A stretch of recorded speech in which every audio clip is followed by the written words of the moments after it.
තවත් ඉන්නවා කට්ටිය ඇඩ් වෙන්න.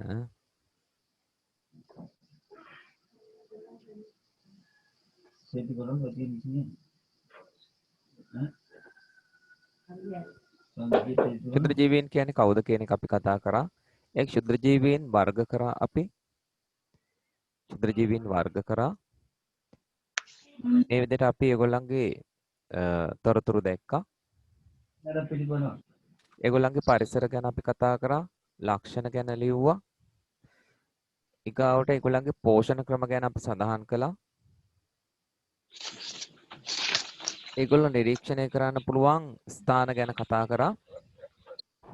ඔය දැන් නෝට් එක නැහැ කිව්ව කෙනාට ස්ක්‍රීන්ෂොට් ගහගත්තා නම් ඉවරයි. තේරුණාද? නෝට් එක නැහැ කිව්ව කෙනාට ස්ක්‍රීන්ෂොට් ගහගත්තා නම් ඉවරයිනේ. ඔන්ලයින් ආපු එක්කෙනා ස්ක්‍රීන්ෂොට් ගහගත්තා නම් ඉවරයි ආ. සර් හරි හරි.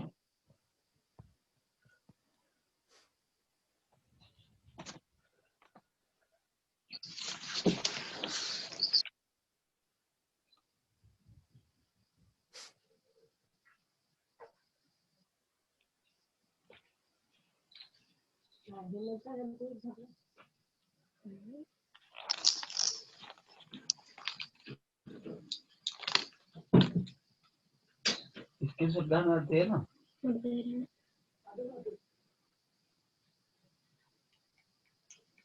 गन ओने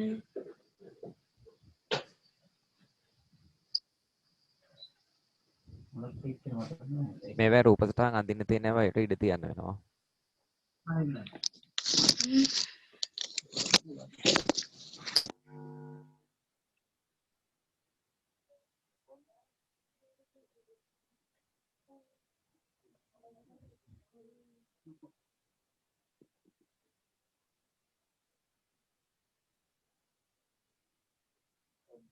ඒක ඕනේ. මේක කරන්න එනවා. ඒකට ඉඩ තියන්නට ඕනි. සම්පූර්ණ half sheet එකක්. हाँ सर.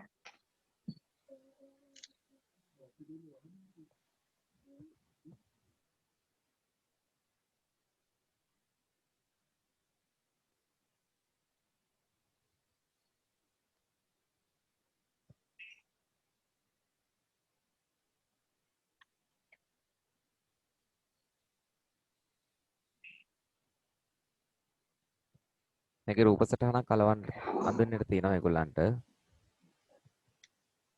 हाँ सर. මේක තමයි ඒ ළමයි ඇඳ ගිය සතියේ.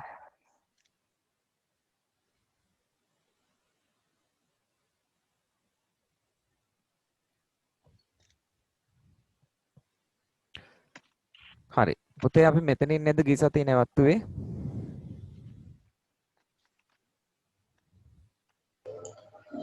සර් ඔව්. මෙතනින් අපි සර්ගේ නැවතුනේ. රූප සටහනක් ඇඳලා.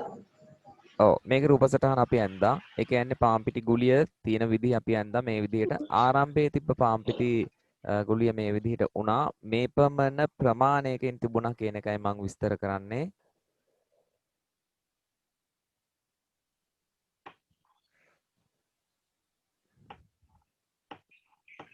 තිබ්බ ප්‍රමාණය ගැන මම කතා කරන්නේ. ඔය විදිහට. ඊට පස්සේ ඒ තිබ්බ පාම්පිටි ගුලියේ ප්‍රමාණය කොහොමද වෙනස් වෙන්නේ කියන එක මම චුට්ටක් දැන් මෙතෙන්දි පොඩ්ඩක් අමතකද දන්නේ නැහැ මම විස්තර කරලා දෙනවා මොකද මම සතියක් ඔයගලන්ට නිවාඩු දීලා තිබුණා මේ තියෙන ප්‍රමාණය ওই විදිහට එයාගේ ප්‍රමාණය අපිට දැක්වෙනවා පාම්පිටි ගුලියේ ප්‍රමාණය එතකොට අපි බලමු මොනවද මේකට එකතු කරේ එක ද්‍රව්‍යයක් තමයි පාන් පිටි පාන් පිටි වලට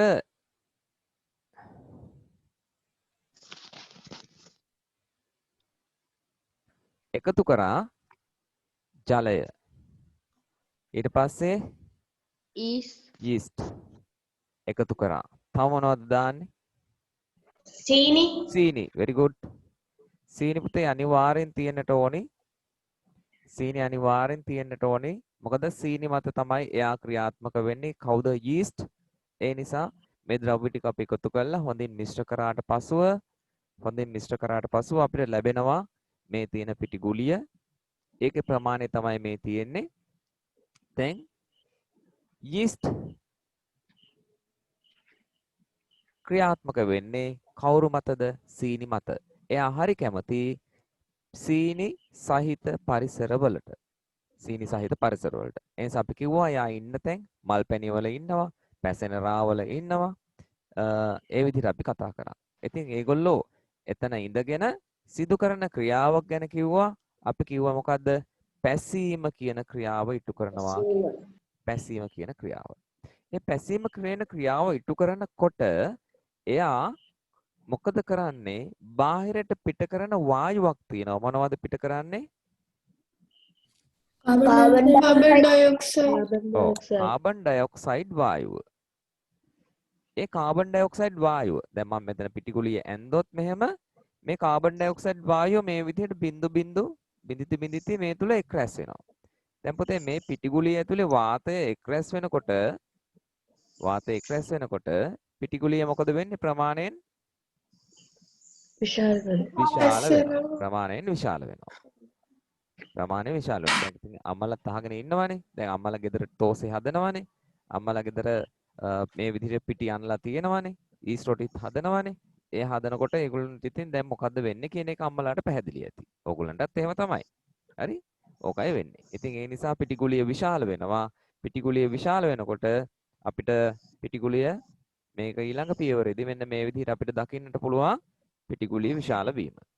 ඒ කාබන් ඩයොක්සයිඩ් වායුව ක්‍රැස් වීම නිසා හැම වෙන්නේ. මේ මුල් අවස්ථාව මේ දෙවන අවස්ථාව. මුල් අවස්ථාව දෙවන අවස්ථාව බවට පත් වෙනවා. ඒත් එක්කම මේ විදිහට පිටිගුලිය මෙහෙම හැදුනාට පසුව කාබන් ඩයොක්සයිඩ් වායුව පිට වෙනවත් එක්ක තව ද්‍රව්‍යයක් තියෙනවා මේ තුල හැදෙන නිපද වෙන. මොකක්ද ඒකට කිව්වේ? මධ්‍යසාර. ඔව්. දැන් අපි පිටිගුලිය ඇනුවේ නැති වුණාට පුතාලට මම මීට කලින් කරේ පිටිත් එක්ක නෙවෙයි පාම් පිටි නොයොදා ජලයේ සීන යීස්ට් මිශ්‍රණය හදලා මම බෝතලයේ සමග ප්‍රැක්ටිකල් එක මම ඕගලන්ට පෙන්නුවා. ඒක යීස්ට් ඉහළ පහළ යන හැටි පවා අපි දැක්කා. වාතය අරගෙන උඩට යනවා. බැලුන් එක පිම්බෙනවා. බැලුවා නේද? ඔව්. අපි ඒ කොටස කතා කරලා අවසන් කරා. ඉතින් නැවත මම මතක් කිරීමක් කරේ මොකද්ද මෙතන සිද්ධ වෙන්නේ කියලා. ඒ දේ ලිව්වා නේද? බබාලා අවසානයේ ලියලා ඇති. හරි. එතකොට ඒ කොටසින් පස්සේ අපි කතා කළ යුතුයි චිත්‍රජීවීන්ගේ වර්ධනයට අවශ්‍ය සාධක. ඒ කොටසත් මම ඉස්සෙල්ලා කිව්වා නේද? මේක කිව්වා. තමයි නෑ සර්. මේක ලියාගත්තේ නැද්ද? මම ලියලා තියෙනවා ක්ලාස් එකේදී. Nෑ සර්. right. එහෙනම් හරි. නෑ බලමු. සර්. නෑ. ක්ෂුද්‍රජීවීන්ගේ වර්ධනයට අවශ්‍ය සාධක මාතෘකාව ලියන්නට එපා. මගේ පිළිවෙල ඉස්සෙල්ලා මාතෘකාව ලියලා නෙවෙයි. ඕගොල්ලෝ මේ ගැන අහලා ඊට පස්සේ ඔයාලා නෝට් එක ලියන්නට ඕනේ තේරුම් ගත්තාට පසුව. එහෙමයි මම කතා කරන්නේ. ඔයගොල්ලෝ පාඩම තේරුම් ගත්තට පස්සේ තමයි ලියන්නට කියලා මම කියන්නේ. හැමදාම හෝල් ක්ලාස් එකට ආවත් කියන්නේ ඒ ටික. මොකද පොත් කොච්චර තිබුණත් ළමයින්ට පැහැදිලි වෙන්නට ඕනේ කරන පාඩමේ තියෙන අර්ථය. ඒක පැහැදිලි කරගත්තාට පස්සේ තමයි Tamanට හරියට පාඩමක් පැහැදිලි වෙන්නේ. එහෙම නැතුව නෝට් ලියාගත්ත පමණින් කෙනෙකුට පාඩමක් පැහැදිලි වෙන්නේ නැහැ. ඒක නැවත නැවත කියන දෙයක්. හරි? ක්ෂුද්‍රජීවීන් වර්ධනය සඳහා අවශ්‍ය සාධක කිහිපයක් තියෙනවා. ඒ සාධක ඔය කගේ හරි මයික් ඔන් වෙලා මයික් ඔෆ් කරන්න. එකක් තෙතමනය. දැන් ඕගොල්ලන්ට මේක මම මතක් කරලා දෙන්නම්. එතකොට දැන් අපි පාන් කෑල්ල ගෙදර තිබ්බනේ. පාන් කෑල්ල ගෙදර තියෙනකොට මේකට මොනවද මම දාන්න කිව්වේ? ජලය. එකතු කරන්න කිව්වා. එහෙනම් තෙතමනය අවශ්‍ය නිසා. යම්කිසි තැනක තියන්නට කිව්වා කොහේ හරි මීයන්ට අහුවෙන්නේ නැති සිසිල් තැනක තියන්න කිව්වා. මෙන්න පුතේ මේ උෂ්ණත්වය ලබා ගන්න තමයි මේ වගේ තැනක තියන්නට කිව්වේ. ඊගාවට අපි තව එකක් දන්නවා. මොකද්ද මේ පරාසය? පරාසය මොකද්ද? pH. pH පරාසය. මොකද්ද මේ pH පරාසය කියන්නේ? අම්ල භාෂ්ම. ඔව් ආම්ලික භාෂ්මික බව. ඒක ඔයගොල්ලෝ ඉගෙනගෙන තියෙනවා මීට කලින් මාත් එක්ක. පොඩ්ඩක් ඉන්න මට සිග්නල් නැහැ.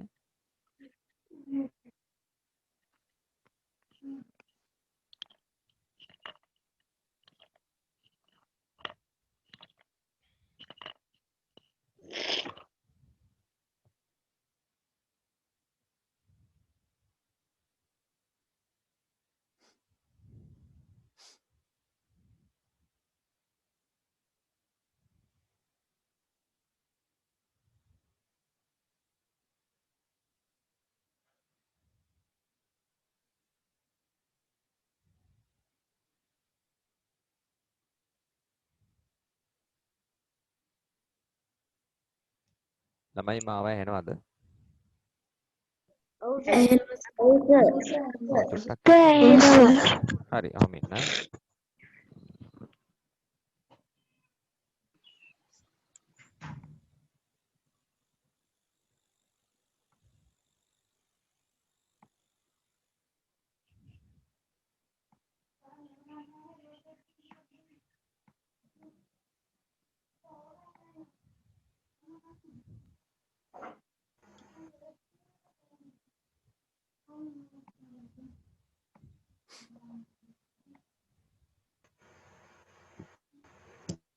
අහමින් නා.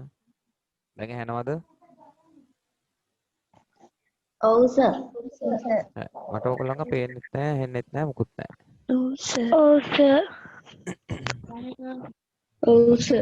ස්ක්‍රීන් එක පේන්නේ නැහනේ.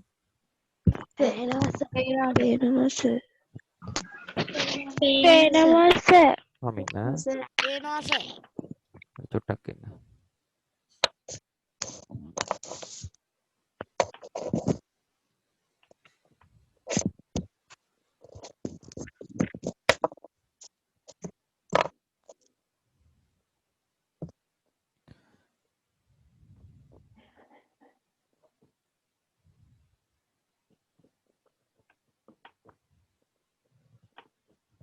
පොඩ්ඩක් ඉන්න මට සිග්නල් අඩුයි.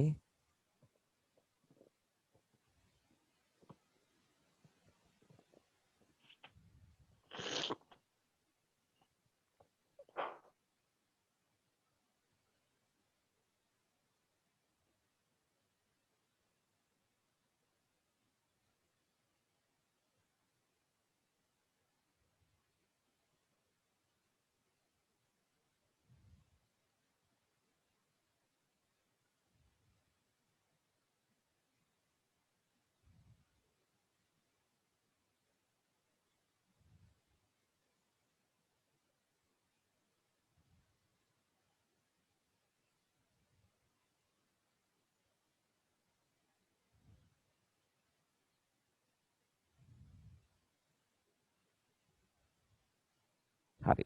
දැන් හරි.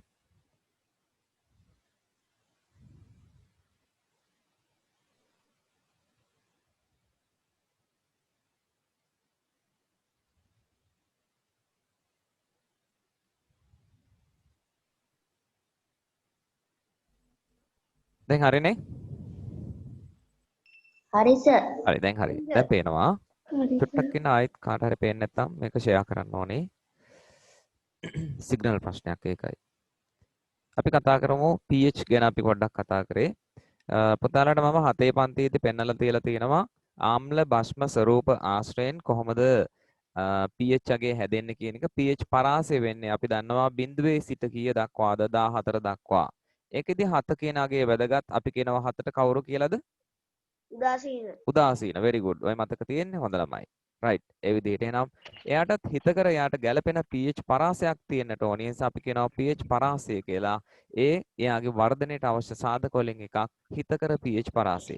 ඊගාවට පෝෂක. දැන් බලන්න yeast කොතැනද? එතන මොනවා ඇතද? සීනි ඇත. සීනි කොතැනද? එතන yeast ඇත. yeast කොතනද? එතන සීනි ඇත. සීනි කොතනද? එතන කවුද ඉන්නේ? yeast ඇත. එහෙනම් පුතේ එයාගේ පෝෂණය රඳා පවතින්නේ කවුරු මතද? සීනි කියන පෝෂකය මත. ඒ විදිහට තමයි අනිකුත් ක්ෂුද්‍ර ජීවීන්ටත් එයාලට අවශ්‍ය කරන යම්කිසි පෝෂකයක් තියෙනවා. ඒ පෝෂකය මත ඒගොල්ලන්ගේ පැවැත්ම තහවුරු වෙනවා. ඒ නිසා අපි ක්ෂුද්‍ර ජීවීන්ගේ වර්ධනයට අවශ්‍ය සාධක විදිහට තෙතමනය, උෂ්ණත්වය මෙන්න මේ ප්‍රමාණය අතර ඊගාවට හිතකර pH පරාසය ඊට පස්සේ අපි දන්නවා පෝෂක අවශ්‍යයි කියන එක. මම උෂ්ණත්වය ලියනකොට වරදක් කළා තියෙනවා. මොකද්ද පුතේ? බිඳුව දාලා නැහැ. ඕගොල්ලෝ බිඳුව දාගන්න. මොකද එහෙම බිඳුව දාන එකක් කීබෝඩ් එකේ නැහැ. right. එහෙනම් සඳහන් කරගමු මාතෘකාව රතු පෑනෙන් ක්ෂුද්‍ර ජීවීන්ගේ වර්ධනය සඳහා අවශ්‍ය සාධක මාතෘකාව ලියන්න.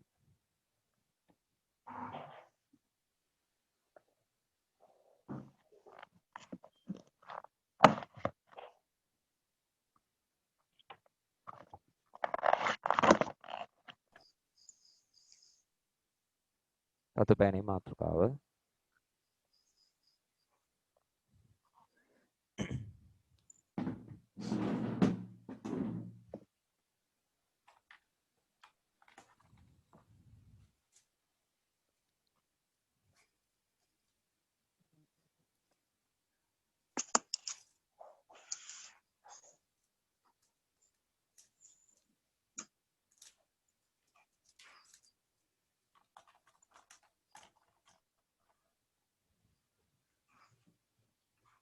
එක තෙතමනය, දෙක උෂ්ණත්වය, තුන හිතකර pH පරාසය, හතර පෝෂක.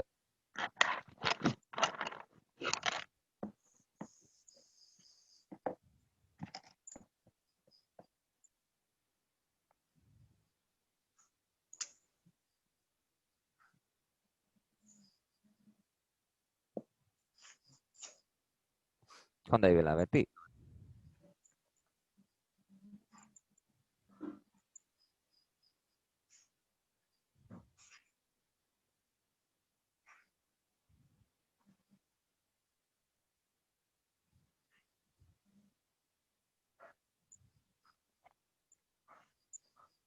අපි යමු ඊළඟ කොටසට.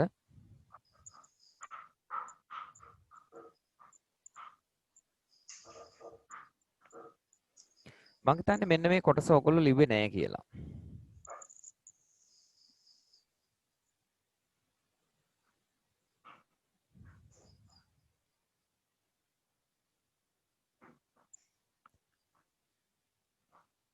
අටසිය 86 තරුෂි අඳ පීරි ටික මකන්.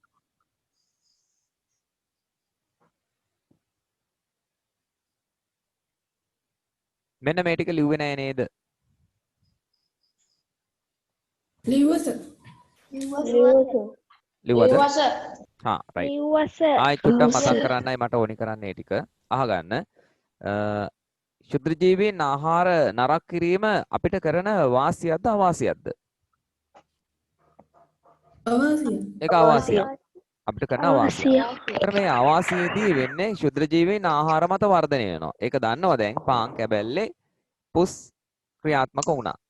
දිලීර. ඒක දන්නවා. බලලා තියෙන ගෙදරදී. ඊගාවට තව ආහාර වර්ග හතරක් තියන්නට කිව්වා. ඒකෙදී මොනවද උනේ කියන එක කතා කරා. එහෙනම් පූති භවණය කියලා අපි හඳුන්වන්නේ මොනවද? ප්‍රෝටීන ආහාර මත ක්‍රියාකාරී වීම. දැන් පුතාලට පුළුවන් කියන්න ප්‍රෝටීන ආහාර කියන්නේ මොනවද කියලා. මොනවද අපි ගත්තේ? මස්, මාළු, ඒ වගේ දේවල්. දැන් කිරි බිත්තර තිබ්බත් ඒ වගේම වෙනවා. මුඩු උනේ මොනවද? තෙල් සහිත ආහාර. දැන් මම බටර් ටිකක් තියන්න කිව්වනේ. අපි දන්නවා මුඩු ගඳක් ආවා කියලා. එහෙනම් මුඩු වීම ලිපිඩ ආහාර. පැසීම සිදු වෙන්නේ මොන ආහාර මතද? කාබෝහයිඩ්‍රේට් ආහාර මත.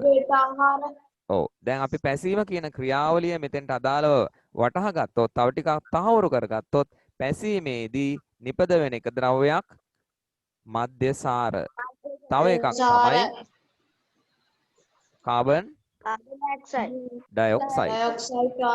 කාබන් ඩයොක්සයිඩ් වායුව. එහෙනම් ඒ කාබෝහයිඩ්‍රේට් ආහාර මත ක්ෂුද්‍ර ජීවීන් ක්‍රියා කිරීම නිසා සිදුවෙන පැසීමේ ප්‍රතිඵලයක් හැටියට තමයි මේ ද්‍රව්‍ය දෙක නිපද වෙන්නේ. ආයිත් කියනවා කාබෝහයිඩ්‍රේට් කියන ආහාර වර්ගයේ මත ක්ෂුද්‍ර ජීවීන් ක්‍රියාත්මක වීම පැසීමේ ක්‍රියාවලිය නිසා නිපද වෙන ද්‍රව්‍ය දෙක තමයි මම සඳහන් කරලා තියෙන්නේ. right. ඒකදි තමයි එහෙනම් අපි දැක්කේ අර පාන් පිටි ගුලිය සහ අර යීස්ට් බෝතලයට දැම්මට පස්සේ සීනි අඩංගු බෝතලයට දැම්මට පස්සේ මේ වායු දෙක පිටවීම එහෙනම් සීනි කියන්නේ මොනවද? සීනි කියන්නේ මොනවද? Carbohydrate. කාබෝහයිඩ්‍රේට් එකක්. Carbohydrate. ඔව් කාබෝහයිඩ්‍රේට් එකක්. ඒ නිසා පැසීම සිදු වුණා සීනි. හරි ලේසි වටහා ගන්න. ඒ නිසා මේ විදිහට වටහා ගන්න. නැවත මම මතක් කරේ ඕගොල්ලන්ට ඒ අත්‍යවශ්‍ය කාරණාව ඒක ඉතා වැදගත් වෙනවා අපිට ඒ කාරණාව වටහා ගැනීම තේරුම් ගැනීම. ඒ නිසායි නැවත වතාවක් එක කියලා දුන්නේ. අපි යමු පාඩමේ ඉදිරි කොටස් වලට. දැන් අපි ආහාර නරක වෙන එක වළක්වා ගන්නට අවශ්‍යයි. ආහාර නරක වීම අවාසි සහගත දෙයක් අපිට. ඒ අවාසි අපි වළක්වා ගන්නයි යන්නේ. ඒ නිසා පුතේ මාතෘකාව ලියන්න ආහාර මත ක්ෂුද්‍ර ජීවී ක්‍රියාකාරීත්වය අවම කිරීම. ඒ කියන්නේ ආහාර මොනව කරගන්න එකද? කල් තබා ගැනීම. ආහාර කල් තබා ගැනීම. 아무තු දෙයක් නෙවෙයි. අපි අද ඊයේ පටන් ගත්ත දෙයක් නෙවෙයි. මේක වැඩි ජනතාවගේ පටන් ආදි මුතුන් මිත්තන්ගේ පටන් කරපු දෙයක්. ආහාර කල් තබා ගැනීම කියන්නේ. ලියන්න පුතේ මාතෘකාව ආහාර මත ක්ෂුද්‍ර ජීවී ක්‍රියාකාරීත්වය අවම කිරීම. ඒක රතු පෑනද ලියන්නේ? ඔව් රතු පෑනේ මාතෘකාව රතු පෑනේ. අනිත් ඒවා කිසි දෙයක් ලියන්න එපා.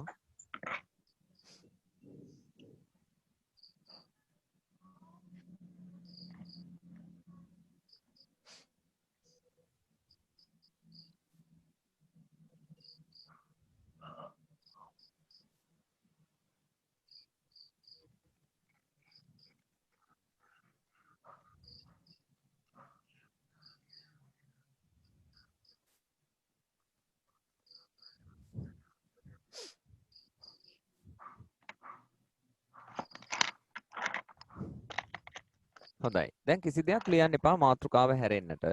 මාතෘකාව හැරෙන්න මොකොත් ලියන්න එපා. දැන් මෙතන මම සඳහන් කරලා තියෙනවා බියලීම, ඒ කියන්නේ වේලන එක, අවුවේ හෝදුමේ පිසීම. අමා හැමදාම ආහාර පිසිනවා. ආහාර පිසීමෙන් කල් තබා ගන්න පුළුවන්. අද මාළු මුදලාලි කෙනෙක් ගෙදරට මාළු අරන් ආවා නම් අද මාළු ටික අම්මා ওই විදිහටම තියලා තිබ්බොත් මාළු නරක් වෙනවා. ඒ නිසා අම්මා ඇඹුල් තියල් දානවා කියනවා. මාළු ටික එහෙම නැත්නම් මාළු ටික උයනවා. ඉව්වහම ඒක දවසක් දෙකක් තියාගන්නට පුළුවන් වෙනවා. ඇඹුල් තියල් දැම්මොත් සාමාන්‍යයෙන් දවස් දෙක තුනක් තියාගන්න පුළුවන්. මිදවීම, ටින් කිරීම, සීනි පැණි යෙදීම අතීතයේ පටන් කරපු දෙයක්. පැස්ටරීකරණය, ජීවාණුහරණය, වැලියට දැමීම, ශීතකරණය තැබීම. මෙතන නව ක්‍රමක් තියෙනවා, පැරණි ක්‍රමක් තියෙනවා. හැබැයි මේක ලියා ගන්නට එපා කිව්වේ මුකුත් නෙවෙයි. මේ ක්‍රම යටතේ මොන ආහාර වර්ගද කල් තබා ගන්නේ? ආහාරය කල් තබා ගැනීමට නැත්නම් ආහාර ආරක්ෂා වීමට හේතුව මොකක්ද කියන එක සඳහන් කරගන්නට ඕනි. ලියන්න එපා කිව්වේ ඒකයි. මේ ක්‍රමය යටතේ මොනවද අපි සකස් කරගන්න ආහාර මොනවද? ඒ ආහාර ආරක්ෂා වන්නේ කොහොමද කියන එක සඳහන් කළ යුතුයි. ඒ නිසා පුතේ මම මේක දෙන්නේ ඕගලන්ට ප්‍රශ්න ස්වරූපයකට. මේ කොටස ලියන්නට දෙන්නේ ප්‍රශ්න ස්වරූපයකට.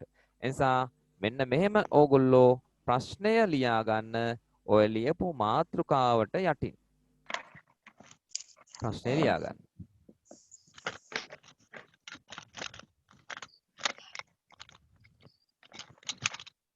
පහත දැක්වෙන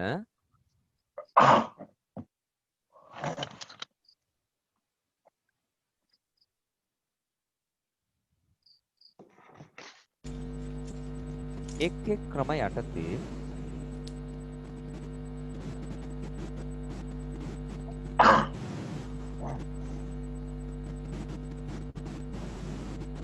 කල් තබා ගන්නා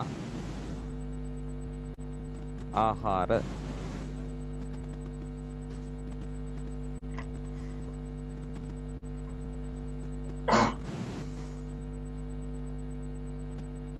එකක් හෝ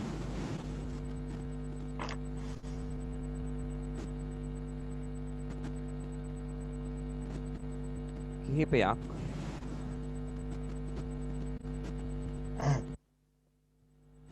දක්වා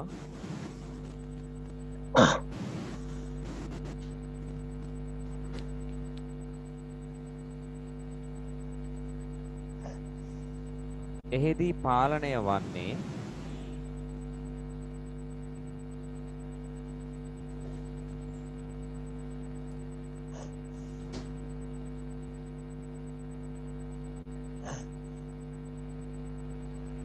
ක්ෂුද්‍රජීවීන් වර්ධනයට අවශ්‍ය කවර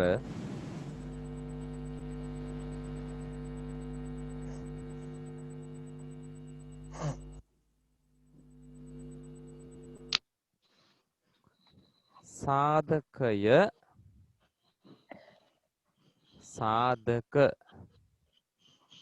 දැයි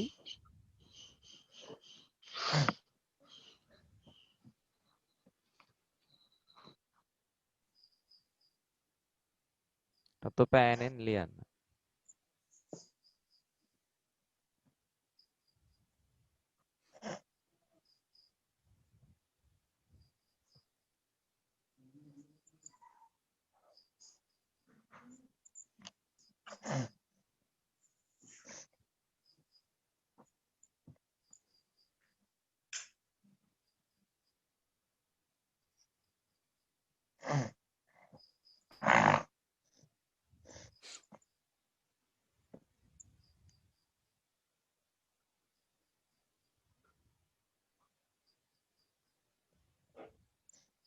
ලියලා ඉවරයිනේ.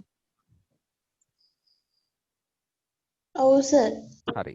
දැන් පුතේ මේ වගු ගහන්න යන්න එපා, අවශ්‍ය නැහැ. අපි මෙතනදී පටන් ගන්න මෙහෙමයි. අංක 1 දාලා ලියන්න එපා මං කියන එක අහන්න. වියලීම.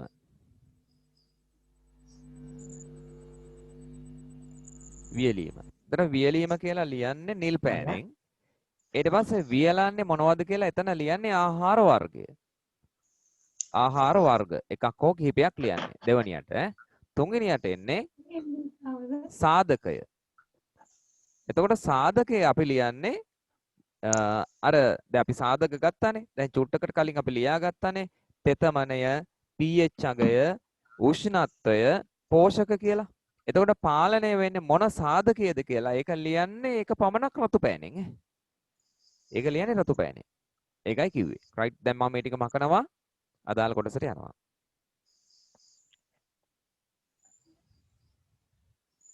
බලමු. පළවෙනි එක තමයි වියලීම.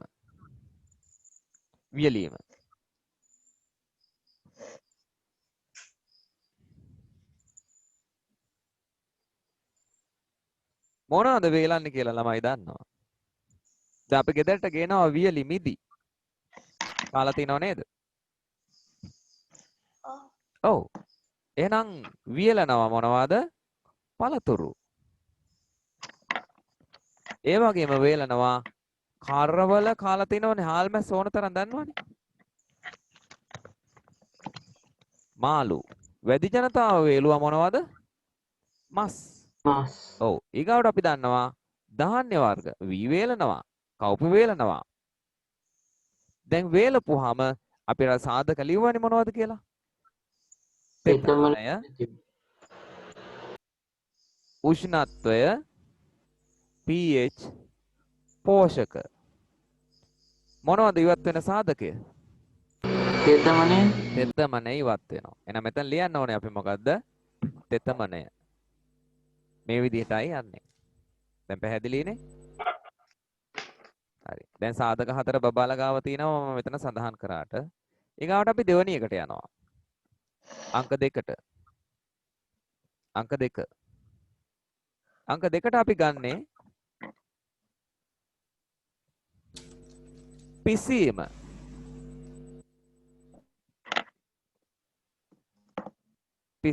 පිසීම තියෙන ආහාර ගොඩක් තියෙනවා. පිසීම සිදු කරන අපි කිහිපයක් ලියමු. එකක් මාළු, බත්, තව එකක් මස්. මෙතනදී මොකද වෙන්නේ? සාමාන්‍යයෙන් ගොඩක් ආහාරවල වෙනස් වෙන්නේ pH අගය. pH අගේ වෙනසක් වෙනවා. දැන් මාළු මස් හැදුවාට පස්සේ මාළු මස් වල අනිවාර්යයෙන්ම pH අගේ වෙනස් වෙනවා. ඉහළ යනවා. එහෙනම් අපි කියනවා pH පරාසය අගය වෙනස් වීම සිදු වෙනවා. ඊගාට ශුද්‍ර ජීවීන් නැති වෙනවා. ඒකත් වෙනවා. ශුද්‍ර ජීවීන් අහිමි වීමක් තියෙනවා. ඒක සාධකයක් නොවුනට අපි ඒක ලියන්නට පුළුවන්. ශුද්‍ර ජීවීන් ඉවත් වීම. ඒ ඉවත් වුණාට ටික කාලයකට පස්සේ ආයෙ එනවා. ඒ නිසා බත් මොකද වෙන්නේ? අපි කියනවා පිළිවෙන වෙනවා. මාළු නරක් වෙනවා කියලා කියනවා. ඒක වෙනවා. ආයෙ එනවා ඒගොල්ලෝ. ආයෙ ඇවිල්ලා ඒ ආහාර මත නැවත pH අගේ වෙනස් වෙගෙන යනකොට ඒගොල්ලෝ එතන නැවත බලපෑමක් ඇති කරනවා. ඒකයි වෙන්නේ. ඊගාට අපි තුන්වෙනි එක ගන්නවා. අංක 3 මිදවීම. දැන් කියනවනේ සූකිරි වගේ පුත්තල මේ මිදුණු ලුණු කියලා. දැන් ලුණු ගැන නම් කතාවක් නැහැ මිදවුවාට. හොඳේ. ලුණු වලට ශුද්‍ර ජීවීන් එන්නේ නැත. කිසි දවසක ලුණු නරක් නොවේ. ලුණු කියලා කියන්නේ ශුද්‍ර ජීවීන්ට ජීවත් විය නොහැකි ශුද්‍ර ජීවියක් ලුණු කැටයක් හෝ ලුණු දියරය මත හිටියොත් ඒ ශුද්‍ර ජීවියාගේ දේහයෙන් ජලය ඉවත් කිරීමට බලපානු ලබන රසායනික ද්‍රව්‍යයක්. ශුද්‍ර ජීවියාගේ දේහයෙන් ජලය ඉවත් වුනහම යා වියලී මැරී යනවා. ඒ නිසා ලුණු මත ශුද්‍ර ජීවීන් සිටිය නොහැකි. ඒ නිසා මිදවීම කියනකොට ලුණු ගැන කතා කරන්නේ නැත. ලුණු ගැන අපි කියන්නේ නැහැ. අපි මිදවීම කියලා කියන්නේ මොනවද පුතේ මොදවන්නේ? කිරි. ඔව් කිරි මිදවලා අපි හදා ගන්නවා මොනවද? මේ කිරි. ඔව් යෝගට් මී කිරි. ඒ වගේ දේවල් අපි ගන්නවා ලබා ගැනීම කරනවා. ඒතර ඒකෙදි අනිවාර්යෙන් සිද්ධ වෙන දෙයක් තමයි pH අගය වෙනස් වෙනවා. pH අගය වෙනස් වෙනවා. දැන් ශුද්‍ර ජීවීන් ඉවත් වෙන්නේ නැත. යෝගට් මී කිරි හදනකොට අපි කරන දෙයක් තියෙනවා මෙන්න මෙහෙම. 9 පන්තියට ආවට පස්සේ තමයි පුතේ ඒක හරියට දැනගන්න පුළුවන්. අපි කරනවා මුහුන් යෙදීම කියන ක්‍රියාවලියක්. මොකද්ද මුහුන් යෙදීම කියන්නේ? අපි ගන්නවා එළකිරි භාජනයකට පිරිසිදු කරලා උණු කරලා ගන්නවා. ඒ එළකිරි වලට අපි යොදනවා සෙල්සියස් අංශක 40 දී කලින් කඩෙන් ගත්ත අලුත් යෝගට් එකක් මේකට දානවා. ඕකට කියනවා අපි මොකක් කියලාද? මොහොන් එකතු කරනවා. මොහොන් යදනවා කියලා. එහෙනම් මේ මොහොන් වල කවුද ඉන්නේ? ඒ යෝගට් එකේ ඉන්නවා පුතේ බැක්ටීරියාවක්. යෝගට් එකේ ඉන්නවා බැක්ටීරියාවක්. මෙන්න ඒ යෝගට් එක කඩෙන් ගත්ත එක. මේක ශුද්‍ර ජීවීන් ඉන්නවා. බැක්ටීරියාවක් ඉන්නවා. ඒ ඉන්න බැක්ටීරියාව අපි හඳුනනවා සිවුඩමොනාස් ඇසටෝබැක්ටර් ඔයම බැක්ටීරියා වර්ග කිහිපයක් ඉන්නවා. ගොඩක් ඉන්නවා. ඒ බැක්ටීරියාව තමයි ඉන්නේ. එහෙනම් ඕගොල්ලෝ කෑමට ගන්න යෝගට් වල ඉන්න කවුද? ඒ බැක්ටීරියාව අඩංගු පරිසරය තමයි ආහාරයට ගන්නෙ. එයා හිටපු පරිසරය. දැන් ඊය කියන්න එපා. කිරත ඊය කියන්න එපා. ඉරිබොන්නේ නැහනේ නේ. දැන් ඊය කියන්න බෑ. මොකද එතන එන්න බැක්ටීරියා අපිට හිත කරයි. මගෙත් ඒක. මොකද ඉගෙන ගියා. එයා අපිට හිත කරයි. එතන ඉන්න බැක්ටීරියාව අපිට හිත කරයි. ඒ නිසා එයා ආහාරයට ගත්තාට අපිට ගැටලුවක් ඇති වෙන්නේ නැහැ. වෙන්නේ නැහැ. ඒ නිසා අපි මිදවීම ක්‍රියාවලියේදී pH පරාසය වෙනස් වෙනවා මිසක ශුද්‍ර ජීවීන් ඉවත් නොවේ. ඒගොල්ලෝ ඉන්නවා. එහෙනම් මේ කිරිවලත් පුතේ ඒකම වෙනවා. මේ කිරිවලත් කවුද ශුද්‍ර ජීවීන් සිටි.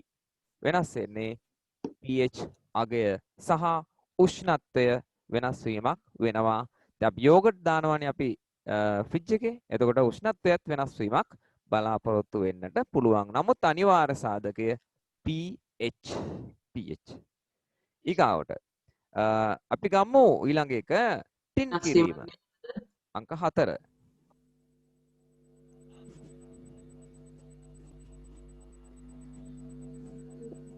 ටින් කිරීම. මොනවද ටින් කරන්නේ? අපේ රටේ නම් මාළු. අපි මාළු විතරක් ගමු. මාළු ටින් කරපුවාම මෙහි ශුද්‍ර ජීවීන් නැති පරිසරයක් අපි හදලා දෙනවා. ඒක විශාල කාලයක් තියාගන්නට පුළුවන්කම ලැබෙනවා ඒ ක්‍රමය හේතුවෙන්. හොඳයි. දැන් අපි මේ 4 ලියලා ඉමු. මොකද ස්ක්‍රීන් එක පිරීලා තියෙන්නේ. ඒ නිසා අපි මේ 4 අපි ලියමු. වියලීම මොනවද උදාහරණ? මෙන්න රතු පැනෙන් ලියන්නට ඕනි කොටස. පැහැදිලිද? ඔව්. හරි. එහෙනම් ලියාගමු ඉක්මනට. මම දැන් කතා කරන්නේ අම්මා කිරි හොදි හදලා ලුණු වැඩිපුර දාපු දවසට හොදි කන්න බෑ. එහෙනම් මෙහෙම වෙන දවසට ලුණු අඩු වෙච්ච දවසට කන්න බෑ. කන්න බෑ. මයික් ඔෆ් කරන්න. කන්න බෑ. right. දැන් ලුණු ප්‍රමාණය වැඩිවීමට කියනවා සාන්ද්‍රණය වැඩිවීම කියලා. සාන්ද්‍රණය වැඩිවීම. ලුණු ප්‍රමාණය අඩුවීමට කියන්නේත් සාන්ද්‍රණය අඩුවීම. එනිසා මේ සාන්ද්‍රණය කියන වචනේ අපිට එන්නේ 9 පන්තියේදී. හරියටම එන්නේ 11 දී. සාන්ද්‍රණය. එහෙනම් ප්‍රමාණය වැඩි වුණොත් සාන්ද්‍රණය වැඩි, ප්‍රමාණය අඩු වුණොත් අපි කියනවා සාන්ද්‍රණය අඩුය කියලා අපි කතා කරනවා කියනවා. ඒ නිසා මට සාන්ද්‍රණය කියන වචනේ මෙතනදී පැහැදිලි කරලා දෙන්නට අවශ්‍යයි. ශුද්‍ර ජීවීන්ගේ වර්ධනයේට මෙන්න මෙතනදී බලපාන්නේ අර අපි යොදන සීනි සහ පැණි වල සාන්ද්‍රණය තමයි ප්‍රබල බලපෑමක් කරන්නේ. ඒ නිසා එතනදී අපි ඒගොල්ලන්ට ඉවත් කළ යුතු නැත්නම් ඒගොල්ලන්ට බලපෑමක් ඇති කරන සාධකයේ හැටියට අපි කතා කරනවා තවත් එකක්. ඒ කවුද? අපි කතා කරන්නේ සාන්ද්‍රණය ඉහළ යාම, සාන්ද්‍රණය වැඩි වීම. එහෙනම් මම ලියනවා සාන්ද්‍රණය වැඩි වීම.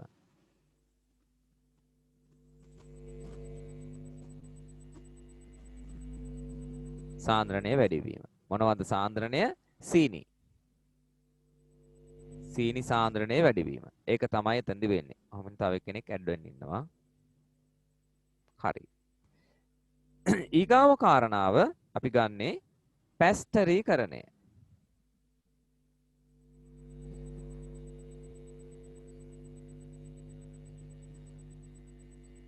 පැස්ටරීකරණය. සුදුසු උෂ්ණත්වයක් තියෙනවා. ඒ උෂ්ණත්වය ලබා දෙනවා. අපි තමයි සෙල්සියස් අංශක 131ක වගේ උෂ්ණත්වයක් කියලා. ඒ උෂ්ණත්වයට අපි කිරි වගේ දෙයක් තමයි රත් කරන්නේ. විනාඩි 10ක් රත් කරනවා. විනාඩි 10ක් රත් කළා සිසිල් කරනවා. ඕක තමයි පැස්ටරීකරණයේ ක්‍රියාව. කිරි වගේ දෙයක් සෙල්සියස් අංශක 131 වගේ උෂ්ණත්වයක් අපි තමයි 128ක් ගන්නවා. වගේ උෂ්ණත්වයකට රත් කරලා කිරි වගේ ද්‍රව්‍යයක් විනාඩි 10යි මේක කරන්නේ හෝ 15යි. කළා එක පාට සිසිල් කරනවා. පැස්ටරීකරණය. දැන් මේකදී ශුද්‍ර ජීවීන් ඉවත් වී නැත. ශුද්‍ර ජීවීන් ඉවත් වෙලා නැහැ. ශුද්‍ර ජීවීන් ඉවත් වෙලා නැහැ. මේවා අලුත් ක්‍රම. ඉවත් වෙලා නැහැ. එහෙනම් පැස්ටරීකරණයට ලක් කරන ප්‍රධාන ආහාරයක් තියෙනවා මොනවද? කිරි. ඔව්. මේකදී අපි වෙලා තියෙන්නේ ශුද්‍ර ජීවී ක්‍රියාකාරීත්වය නොමැති වීම. ශුද්‍ර ජීවීන් ඇත.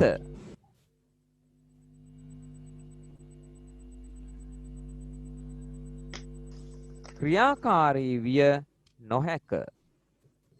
ඒකයි මේ පැස්ටරීකරණයේදී කරලා තියෙන්නේ. ඒක ඉන්නවා. නමුත් ඒගොල්ලන්ට ක්‍රියාත්මක වෙන්න බැහැ. ක්‍රියාත්මක වෙන්න බැරි තත්ත්වයට පත් කරලා තියෙනවා. එහෙම වෙන්නේ අර ෂණිකව රත් කරලා එකපාරට සිසිල් කිරීමේ ප්‍රතිඵලයක් හැටියට ඒගොල්ලෝ අඩපණ වෙන එකයි වෙන්නේ. ඒකයි පැස්ටරීකරණයේදී වෙන්නේ. ඊගාවට පැස්ටරීකරණයෙන් පස්සෙම කතා කරනවා ජීවාණුහරණය. ජීවාණුහරණය. ඔබලා අහලා තියෙනව නේද කල්කිරි කියලා? අහලා තියෙනව නේද?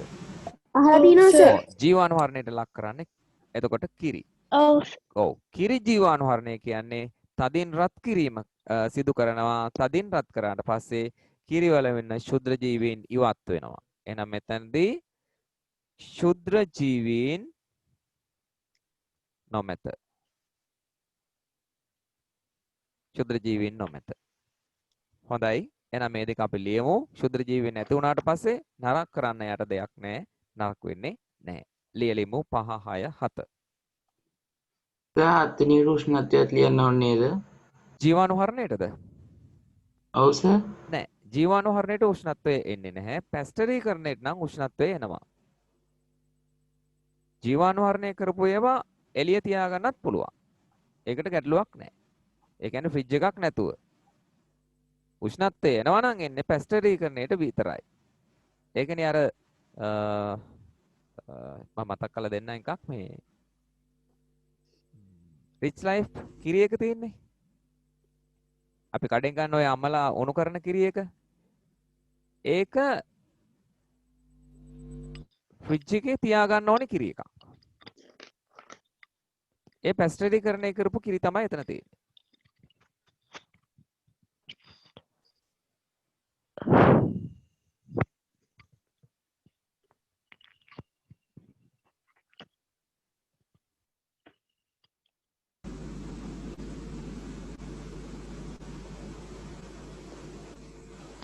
ෆ්‍රෙෂ් මීල් කියන්නේ ඒක තමයි.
වෙලාව ඇද්ද?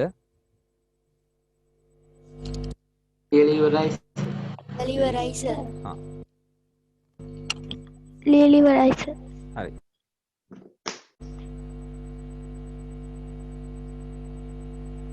එහෙනම් මම මේක මකනවා. අපි යමු ඊළඟට මම කතා කරන්නේ වැලියට දැමීම.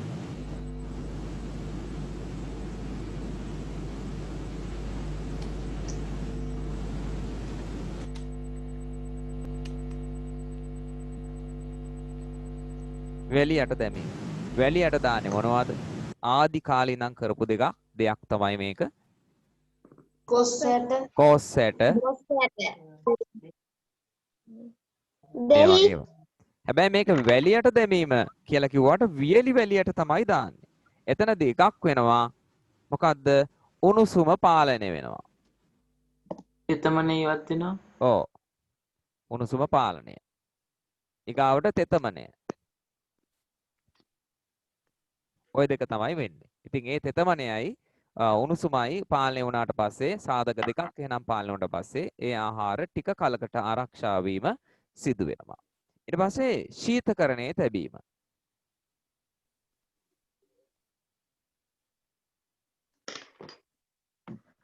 ශීතකරණයේ තැබීම. ශීතකරණයේ තැබුවා අපි උදාහරණ කිහිපයක් ගමු. අපි තියෙනවා එළවලු, බටර් මේ වගේ ටිකක් අපි ගමු. ඔක්කොම ගන්නෙ නැතුව ඔක්කොම ගත්තොත් අපිට විසුමක් වෙන්නේ නැහැ. මෙතෙන්දි වෙන සාධක දෙකක් තියෙනවා අනිවාර්යෙන්. එකක් උෂ්ණත්වය පාලනය වෙනවා. ඊගාවට තව එකක් වෙනවා පුළුවන් නම් කියන්න.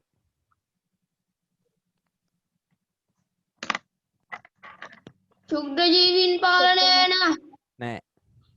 තෙතමන තෙතමනය පාලනය වීම. ඔයගොල්ලෝ බලන්න අම්මා කරපිංචා මිටියක් එහෙම තිබ්බට පස්සේ කරපිංචා මිටියට මොකද වෙලා තියෙන්නේ බලන්න ෆ්‍රිජ් එකේ තිබ්බට පස්සේ. හොඳට කර වෙලා තියෙන්නේ. නිසා තෙතමනයයි උෂ්ණත්වයයි කියන දෙකම තමයි පාලනය වෙන්නේ. එතකොට ශුද්ධ ජීවී ක්‍රියාකාරීත්වයෙන් නිබේම පාලනය වෙලා තියෙන සාධක දෙකක් ශීතකරණයේදී ඉවත් වීම සිදු වෙනවා. හරි. එහෙනම් අපි ලියමු ඒ කාරණා දෙක.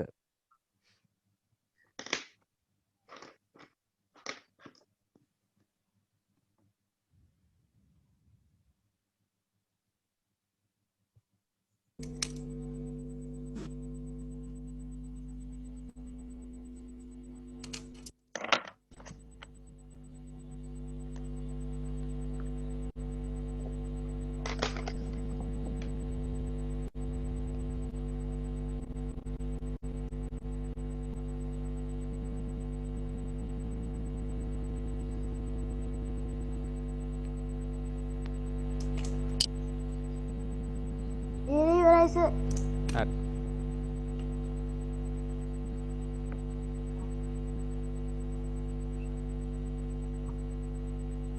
හොඳයි. දැන් වෙලා වැඩි. ඉවරයි සර්. හරි.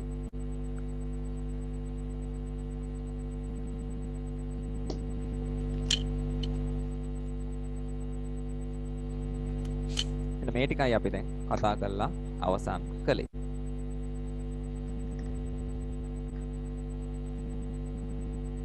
ඊගාවට යනවා ක්ෂුද්‍ර ජීවීන් මගින් මිනිස් ක්‍රියාකාරකම් වලට ඇතිවන බලපෑම ගැන කතා කරනවා.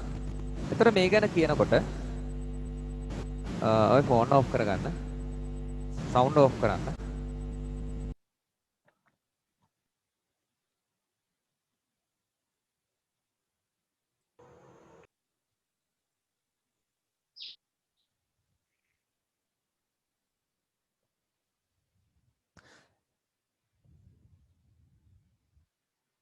දැන් අපේ ආහාර නරක කරන ගැන අපි කතා කරා. එතකොට දැන් ආහාර වලට විතරක් නෙවෙයි මෙතනදී ප්‍රශ්න ඇති කරන්නේ. කාටද ප්‍රශ්න ඇති කරන්නේ ශුද්‍ර ජීවීන්? මිනිසාට. ඒකාවට අපේ හිතකර සතුනට මෙන්න මේගොල්ලන්ටත් විශාල බලපෑම් ඇති කරනවා ශුද්‍ර ජීවීන්. ආහාර නරක කරන එක විතරක් නෙවෙයි මිනිස් ක්‍රියාකාරකම් කියලා කිව්වහම මිනිසාටත් අපේ හිතකර ජීවීන්ටත් ඒගොල්ලෝ ගැටලු ඇති කරනවා.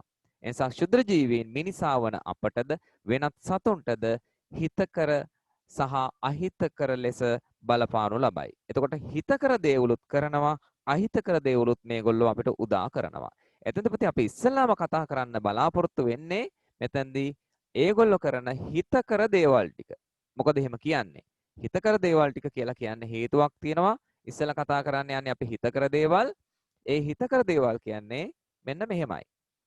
දැන් ඕනම දෙයක හොඳ පැත්තනේ අපි ඉස්සෙල්ලාම කතා කරන්න ඕනේ. නරක පැත්ත පස්සේ ගත හැකි. නරක පැත්ත. එතකොට මේ කොටස ක්ෂුද්‍ර ජීවීන් කිව්වහම එයාලා වැඩි හොඳ පැත්ත. හොඳ පැත්ත වැඩි. ක්ෂුද්‍ර ජීවීන්ගේ නරක පැත්ත අඩුයි. ඉතින් අපිට ලෙඩ රෝග හදන්නේ තාම අඩු කොටසක්. සුළු කොටසක්. එයාලගේ හොඳ වැඩි නරක අඩුයි. ඒ නිසා අපි පළමුව කතා කරන්නේ හිතකර දේවල් ටික තමයි පළමුව කතා කරන්න බලාපොරොත්තු වෙන්නේ. ඒ නිසා අපි මාතෘකාව ලියමු ක්ෂුද්‍ර ජීවීන් මගින් ඇතිවන ක්ෂුද්‍ර ජීවීන් මගින් මිනිස් ක්‍රියාකාරකම් වලට ඇතිවන බලපෑම රතුපෑනේ.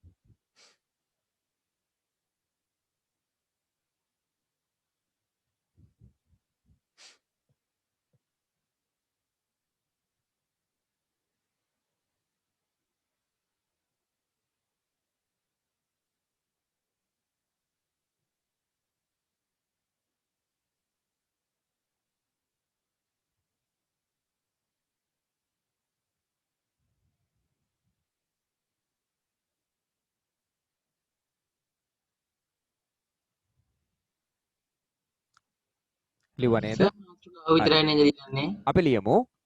ක්ෂුද්‍ර ජීවීන් මිනිසා වන අපටද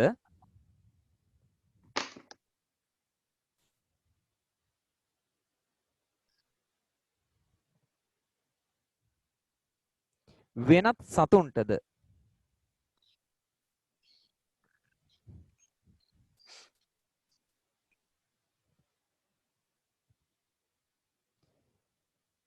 හිතකර සහ අහිතකර ලෙස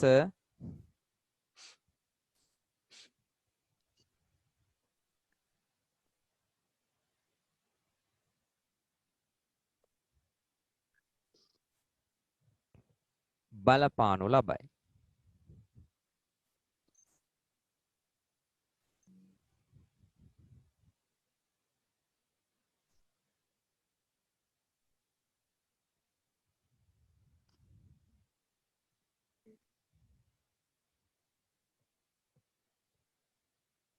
හිතකර සහ අහිතකර ලෙස බලපානු ලබයි.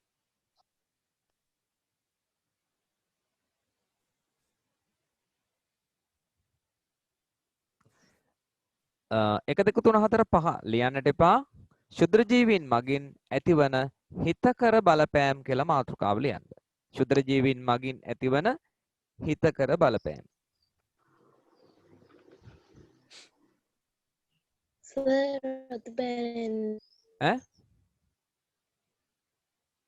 රතු පෑන මාතෘකාව රතු පෑනේ ලියන්නේ. මාතෘකාව රතු පෑනෙන් ලියන්න කියලා දෙන ආයි ඒක ඉතින් අහන්න ඕනෙත් නෑ මට කියන්න ඕනෙත් නෑ. ඉතින් මතක් වෙන නිසා කියනවා.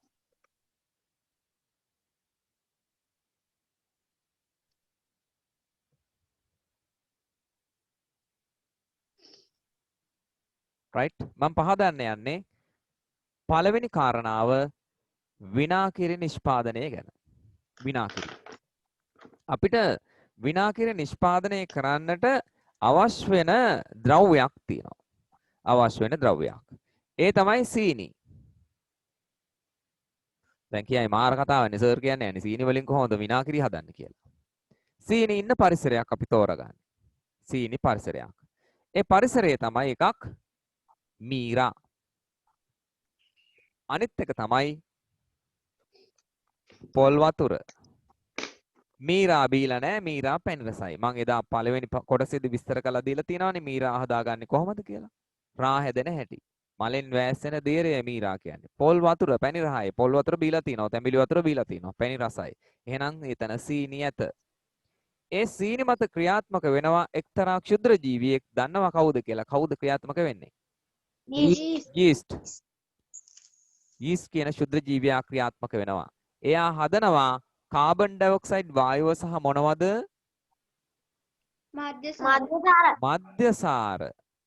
මධ්‍යසාර. එහෙනම් පුතේ පළවෙනි පියවරේදී විනාකිරි සාදා ගැනීමේ පළවෙනි පියවරේදී ඒක අපිට ඉෂ්ට කරලා දෙන්නේ කවුද? යීස්ට් කියන ක්ෂුද්‍ර ජීවියා. එයා තමයි ඉෂ්ට කරලා දෙන්නේ. දැන් අපි මීරා හෝ පොල් වතුර මත හිටපු කවුද? සීනි ටික කෙලින්ම යීස්ට් මගින් මොනව බවටද පත් කරේ? මද්දසාර බවට පත් කරා. දැන් යීස්ට්ගේ ක්‍රියාව ඉවරයි. අපි දැන් මීරා නෙවෙයි දැන් තියන්නේ පැසීමේ ක්‍රියාවලිය. යීස්ට් කරන ක්‍රියාවලිය මොකද්ද? පැසීම. පැසීම නිසා දැන් තියන්නේ මීරා නොවේ පැසුණු රා. පොල් වතුර නෙවෙයි පැසුණු පොල් වතුර තියෙන්නේ. ඒ කාබෝහයිඩ්‍රේට් මත කරන ක්‍රියාව පැසීමනේ. ඔන්න යීස්ට් ඒ ක්‍රියාව කරලා අපිට දුන්නා. දැන් මද්දසාර නෙවෙයි අපිට හදා ගන්නට ඕනි මොනවද? විනාකිරි. අපිට හදා ගන්නට අවශ්‍ය වෙන්නේ විනාකිරි. විනාකිරි හදා ගන්නට ඕනි. එහෙනම් විනාකිරි හදන ඊළඟ පියවරේදී කියන්නේ මද්දසාර විනාකිරි බවට පත් කරන ඊළඟ පියවරක් තියෙනවා. ඒක ස්වභාවික ක්‍රියාවලියේදී වෙන්නේ වාතයේ ඉන්න එක්තරා බැක්ටීරියාවක්. එයාට අපි කියනවා ලියන්න අවශ්‍ය නැහැ නම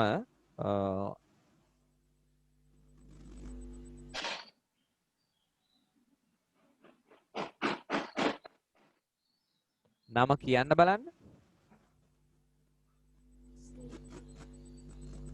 ඇසිටෝබැක්ටර් Acetobacter.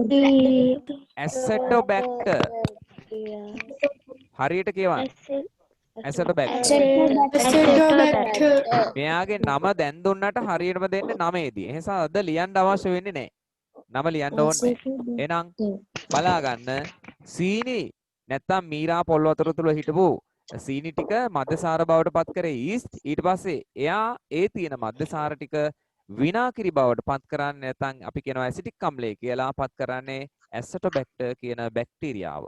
එහෙනම් ක්ෂුද්‍ර ජීවීන් මගින් ඇතිවන හිතකර බලපෑමක් තමයි මොනවද විනාකිරි නිපදවීම කියලා අපි කතා කරන්නේ. විනාකිරි නිපදවීම. එහෙනම් මේ ක්‍රියාව කළා දුන්නේ අපිට කවුද? ඇසෙටෝබැක්ටර් කියන බැක්ටීරියාව. දැන් ඉස්සර දැන් නම් අපි කඩෙන් තමයි විනාකිරි ගන්නෙ. කඩෙන් විනාකිරි ගන්නෙ. ඒ ස්වභාවික විනාකිරි නෙවෙයි කෘත්‍රිම විනාකිරි. කෘත්‍රිම විනාකිරි. ඒක නෙමෙයි මේ කතා කරන්නට යන්නේ. ඉස්සර අම්මලා අපිට මතකයි අපිට පොඩි කාලේ මේ ඒගොල්ලෝ හොයාගන්නවා රා බෝතලයක්. දැන් ප්‍රශ්නයක් වෙයි අම්මට මොකද රා බෝතලේ කියලා. ඔව් රා බෝතලයක්. එයා ගන්නේ අර ගඳ ගහන රා බෝතලයක්. ඒ කියන්නේ මොන රාද දැන්? පැසුණු මීරා. පැසුණු මීරා නෙවෙයි පැසුණු රා. පැසුණු මීරා කියන්නේ පැසුන් නැති රා තමයි මීරා වෙන්නේ. පැසුණු රා බෝතලේ අරගන්නවා. ඕක බෝතලයකට දාලා දුමේ හංගලා තියෙනවා. දුමේ හංගලා තියන්නේ ඇයි තාත්තගෙන් බේරගන්න. දුමේ හංගලා තියෙනවා. දුමේ හංගලා තියන්නේ පුතේ මූඩිය ඇරලා. මූඩිය ඇරියාම මෙතෙන්ට එනවා අර කවුද? පැසුණුරා අරගෙන අම්මා පැසුණුරා අරගෙන ඊට පස්සේ කියන අම්මා දැන් මේගොල්ලෝ කල්පනා කරලා අම්මට මොකටද රා කියලා. ඊට පස්සේ අම්මා පැසුණුරා අරගෙන බෝතලයකට දාලා දුමේ හංගලා දිනලු. ඇයි යාළුවා අපේ? ඊට පස්සේ ඇයි දන්නවද නම? තාත්තගෙන් අංග ගන්නලු. ආගේ මයික් ඔෆ් කරන්න. මම ඔක්කොම අහගෙන හිටියේ. දැන් මූඩි ඇරලා තියන්නට හේතුවක් තියෙනවා. ඇයි මේ මූඩි ඇරලා තියෙන්නේ? අර මම ඉස්සෙල්ලා කියපු නම කියව ගන්නට අමාරු වෙච්ච කවුද බැක්ටීරියාව කොහෙද ඉන්නේ? වාතයේ ඉන්නේ. ඒ වාතයේ ඉන්න බැක්ටීරියාව දැන් මේකට ඇවිල්ලා මෙතන තියෙන මද්දසාර ටික මොනව කරනවද? විනාකිරි බවට පත් කරනවා. ඕක තමයි ඔතේ අම්මලා ගෙදරදි කරේ. ඉතින් ඔහොම හදාගත්ත විනාකිරි තමයි ස්වභාවික විනාකිරි කියලා අපි හඳුන්වන්නේ. එහෙනම් පළවෙනි එක ලියමු විනාකිරි නිෂ්පාදනය. විනාකිරි නිෂ්පාදනය. අංක 1.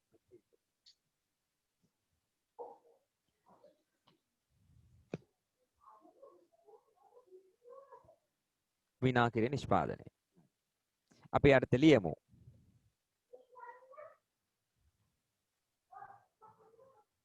විනාකිරි නිෂ්පාදනය.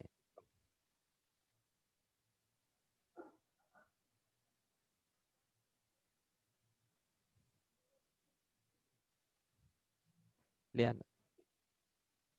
පැසුණු රා මත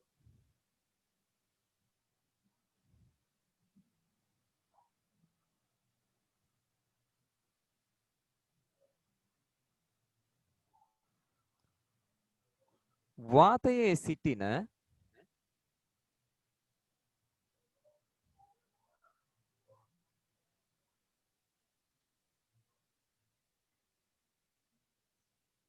බැක්ටීරියාවක් මගින්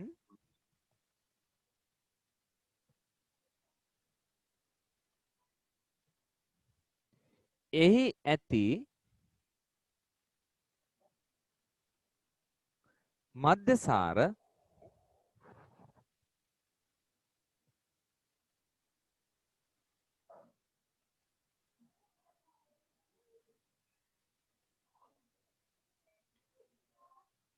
ඇසිටික් අම්ලය.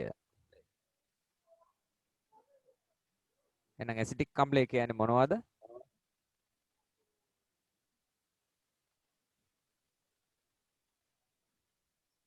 විනාකිරි.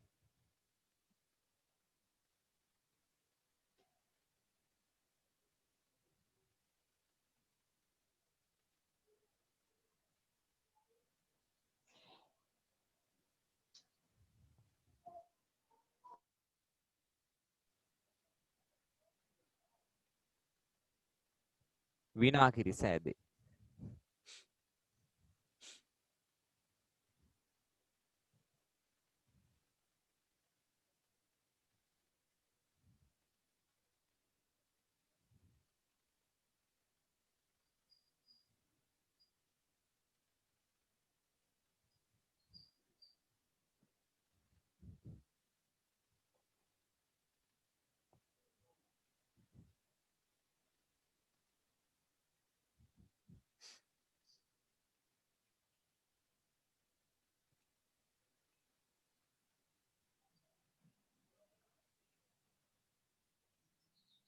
සර් ලියලා ඉවරයි. හරි. කියලා ඉවරයි සර්. හරි. දැන් මේක තව අපිට ලියන්නට ඕනි තව විදිහක් තියෙනවා. ඒ තමයි දැන් මම පැසුණු රා කියලා දීලා තියෙන්නේ. ඒ පැසුණු රා කියන වචනේ highlight කරගන්න. පැසුණු රා කියන වචනේ highlight කරගන්න. ඒ වෙනුවට අපිට පුළුවන් මෙන්න මෙහෙම දෙයක්ත් කරන්න.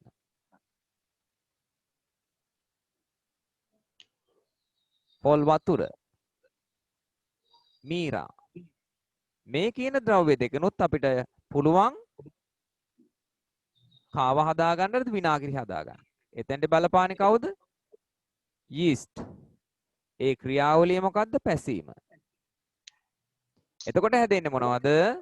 මධ්‍යසාර. දැන් ඔයගොල්ලෝ ලියලා තියෙන්නේ මෙන්න මෙතන ඉඳන්. මධ්‍යසාර පැසුණු රා. එතන ඉඳන් තමයි ඔයගොල්ලෝ ලියලා තියෙන්නේ. දැන් මේ ඊළඟ වෙනත් පියවරක් මේ තියෙන්නේ. දැන් මේ ලියලා තියෙන්නේ දැන් මේ සඳහන් කරන්න යන්නේ එතනින් එහා පැත්තේ ඉඳන් හැදෙන හැටි. එහෙනම් මීරා මධ්‍යසාර වෙනකොට පැසුණු රා වෙනවා. ඔයගොල්ලෝ ලිව්වේ මෙතන ඉඳන්. තවත් විදිහක් තියෙනවා හදාගන්න. ඒ කියන්නේ පොල් වතුරෙනොත් අපිට පුළුවන් හදාගන්න. දැන් මධ්‍යසාර මෙතන බලපානවා බැක්ටීරියාවක්. ඊට පස්සේ බැක්ටීරියා මගින් මොකද කරන්නේ? මධ්‍යසාර විනාකිරි බවට පත් කරනවා. විනාකිරි බවට පත් කරනවා. ඒ නිසා රූලක් ඇරලා ලියන්න පොල් වතුර හෝ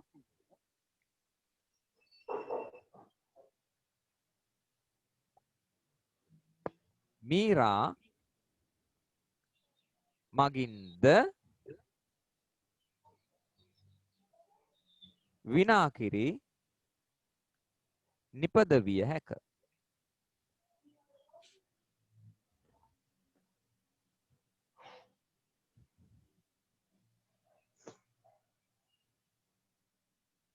සර් ඉස්සෙල්ලා highlight කරගන්න කිව්ව මොකද්ද? පැසුණු රා.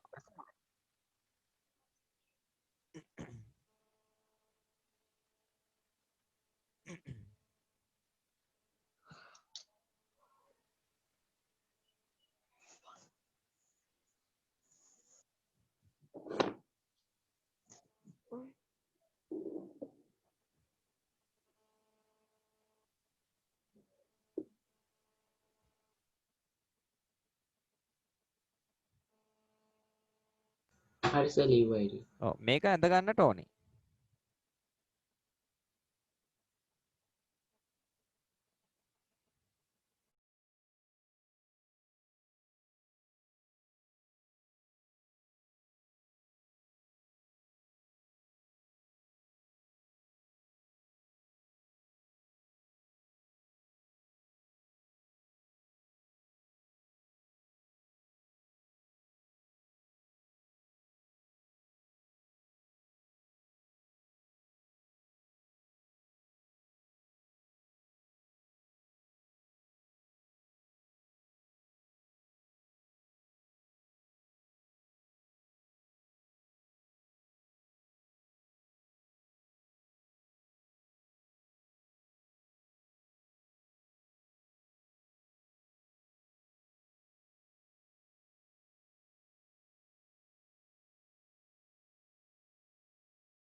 හරි සර් ඇන්දයි.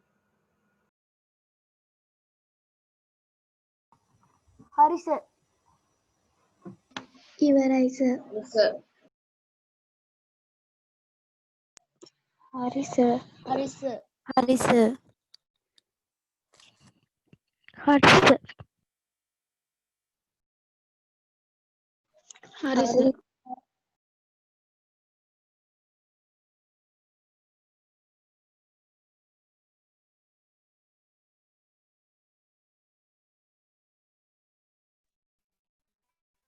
හරි සර්.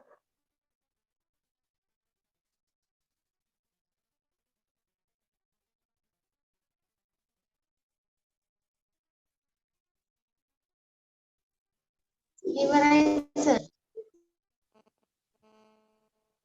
හරි මම මේක මකනවා.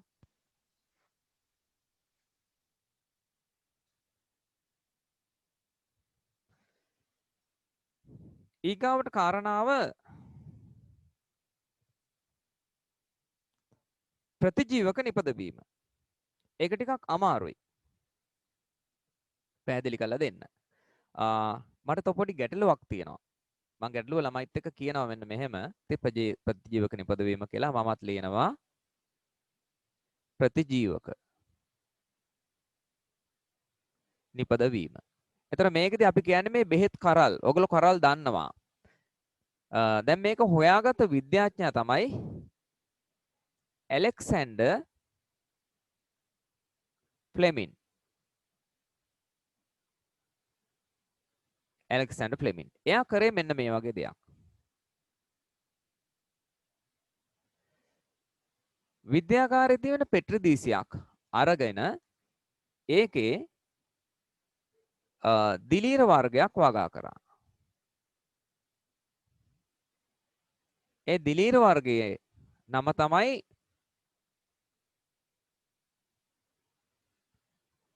පෙනිසිලියම්. මේ පෙනිසිලියම් දිලීරය වැවෙනකොට එයා ඊට පස්සේ ඒ වැවෙන ප්‍රදේශය අන්වීක්ෂයෙන් පරීක්ෂා කරා. අන්වීක්ෂයෙන් පරීක්ෂා කරනකොට එයා දැක්කා ඒ දිලීරයේ හිටපු සීමාවේ කිසිදු බැක්ටීරියාවක් වර්ධනය වෙලා නැහැ කියලා එයා දැක්කා. බැක්ටීරියාව හිටියේ ඊට දුරට වෙන්න. බැක්ටීරියාව හිටියේ දුරින්. එයා ඒ ගැන හිතලා පරීක්ෂණ කරා. ඒ පරීක්ෂණ කරේ ඇයි මෙහෙම බැක්ටීරියා මෙතන වැඩෙන්නේ නැත්තේ කියලා හොයාගන්න. එයා උපකල්පනය කරපු දෙයක් මේ දිලීරය පෙනිසිලියම් දිලීරය හදන යම් කිසි රසායනික ද්‍රව්‍යයක් බැක්ටීරියාව මරන්නට හේතු වුණා කියලා විනාශ කරන්නට හේතු වුණා කියලා එයා හිතුවා. ඒ හිතපු දේ ඔස්සේ එයා මොනවද පරීක්ෂණ කරලා හොයාගත්තා දිලීර විසින් හදන බැක්ටීරියා විනාශ කිරීමට හේතු වෙන යම්කිසි රසායනික ද්‍රව්‍යයක් තියෙනවා. ඒ රසායනික ද්‍රව්‍යයේ නම එයා කිව්වා මොනවා කියලාද? කියන්න නම් ප්‍රතිජීවක කියලා. ප්‍රතිජීවක කියලා කිව්වා. ප්‍රතිජීවක. ඔන්න ඔහම තමයි ප්‍රතිජීවක හොයාගත්තේ. දැන් අද වෙනකොට ඔයගොල්ලෝ දන්නවා ඇමොක්සිලින්, පෙනිසිලින් ওই විදිහට ගොඩාක් තියෙනවා ප්‍රතිජීවක වර්ග. එහෙනම් ප්‍රතිජීවක හදන්න උදව් වෙන්නේ දිලීරයක්. කවුද මිය දෙන්නේ? විනාශ වෙන්නේ? විනාශ වෙන්නේ කාවද? බැක්ටීරියාව විනාශ වෙනවා. දිලීර හදනවා බැක්ටීරියාව විනාශ වෙනවා. ඒ නිසා අපි ඒක යොදා ගන්නවා බැක්ටීරියා මගින් නැතිවෙන රෝගවලට පිළියමක් ලෙස. බැක්ටීරියා මගින් නැතිවෙන රෝග සඳහා පිළියමක් ලෙස අපි යොදා ගන්නවා ප්‍රතිජීවක වර්ග. එහෙනම් දිලීරය තමයි හදන්නේ විනාශ කරන්නේ කාවද? බැක්ටීරියාව විනාශ වෙනවා. ඇලෙක්සැන්ඩර් ෆ්ලෙමින් තමයි මේක හොයාගත්තේ. එහෙනම් අපි ලියමු දිලීර විසින් නිපදවන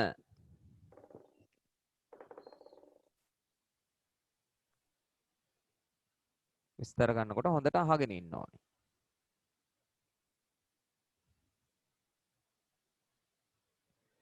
දිලීර විසින් නිපදවන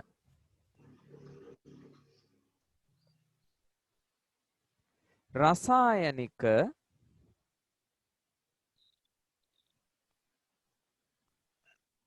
ද්‍රව්‍යයක් වන අතර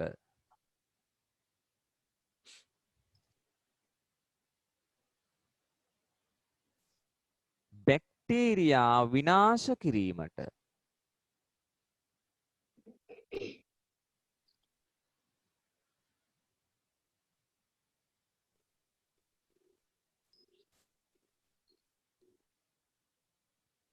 හේතු වන බැවින්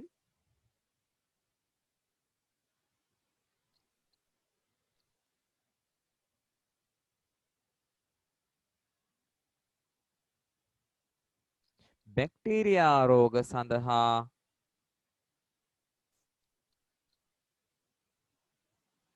ඖෂධ ලෙස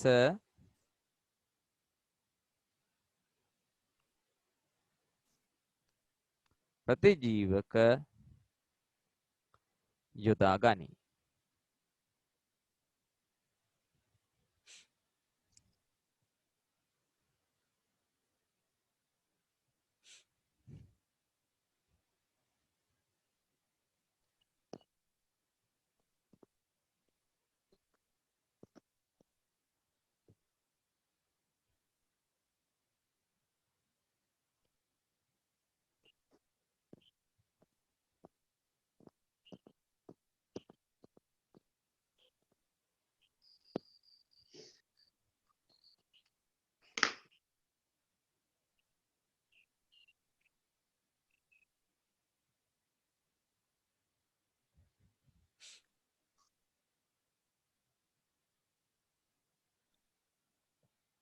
වෙලා මැති.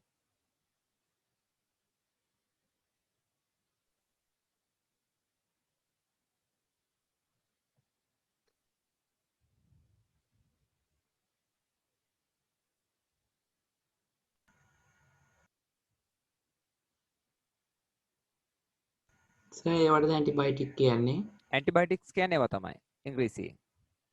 දැන් පුතේ තව මේක වෙනස් වෙනවා 9 වසරට යනකොට දිලීර විනාශ කරන්නත් ප්‍රතිජීවක යොදා ගන්නවා කියලා කියනවා. ඒ වගේ අවස්ථා තියෙනවා. ග්‍රීසියෝ ෆුල්වින් කියන්නේ ඒ වගේ ඇන්ටිබයොටික් නැත්තම් ප්‍රතිජීවකයක්. මම මේක මෙතන පොඩ්ඩක් කිව්වට ඕගොල්ලන් නෝට් එකට දෙන්නේ නැහැ. 9 දී හම්බ වෙන නිසා. ඒ නිසා අපි ඊළඟ කොටසට යමු. ඊළඟ එක ලියා ගන්න මීකිරි නැත්තම් යෝගට් නිෂ්පාදනය.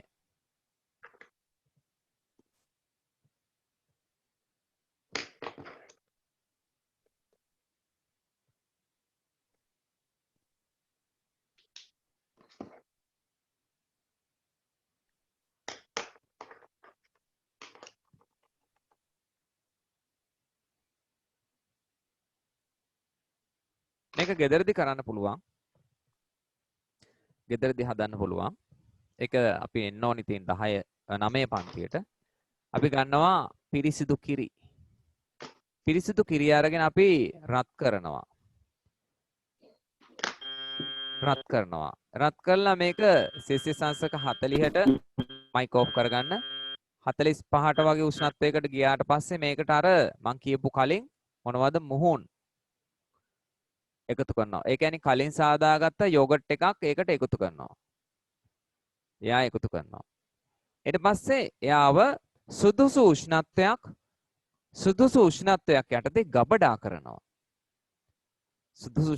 යටතේ ගබඩා කරනවා. ඒ ගබඩා කරපුවාම මෙතන දැන් මොහොන් යොදලා තිනවා කියන්නේ කවුද? ශුද්‍ර ජීවියෙක්, බැක්ටීරියාවක් යොදලා තින්නේ. ඒ බැක්ටීරියාවට සුදුසු උෂ්ණත්වය දුන්නාම එයා දෙකට කැඩෙනවා. දෙකට කැඩුණාම බැක්ටීරියාව කී දෙනෙක්ද? භාග දෙකක් නෙවෙයි දෙන්නෙක් වෙනවා. විශ්මිත ඉන්නවද?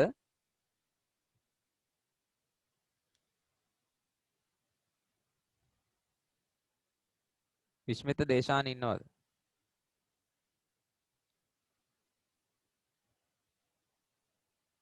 ඔය විදිහට තවත් ශුද්‍ර ජීවීන් මේගොල්ලෝ හදාගෙන යනවා. එහෙනම් පැය කිහිපයකදී එක ශුද්‍ර ජීවියෙක් මගින් එක බැක්ටීරියාවක් මගින් බැක්ටීරියාව විශාල ගණනක් හදාගෙන යනවා. මේ විදිහට හදනවා. ඉතින් ඒ හදාගෙන යනකොට අවසානයේදී එතන තියෙන ද්‍රව තත්වයේ තියෙන කිරි ටික අපිට ඝන තත්වයට පත් කළා. ඒ කියන්නේ මොනවද? මී කිරි හෝ යෝගට් බවට පත් කරලා අපිට ලබා දෙනවා. ලබා දීම කරනවා. ඕක තමයි මී කිරි සහ යෝගට් නිෂ්පාදනය කියලා අපි අදහස් කරන්නේ. ඉතින් 9 පන්තියට එන්න මම 9ට ආවට පස්සේ ඒ කරන විදිය මම පෙන්නලා දෙන්නම්. හරි. එහෙනම් අපි ඒ යටතේ සඳහන් කරගමු නෝට් එක සම්පූර්ණ කරගමු. ඒ යටතට ගිහිල්ලා ලියන්න කිරි ආහාර මත.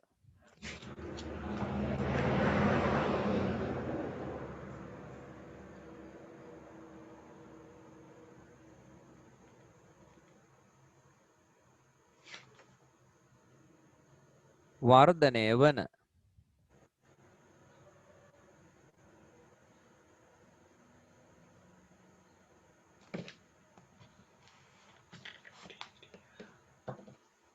බැක්ටීරියාවක් මගින්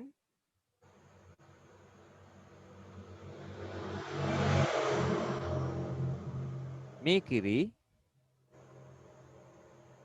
යෝගට් ආදිය නිපද වේ.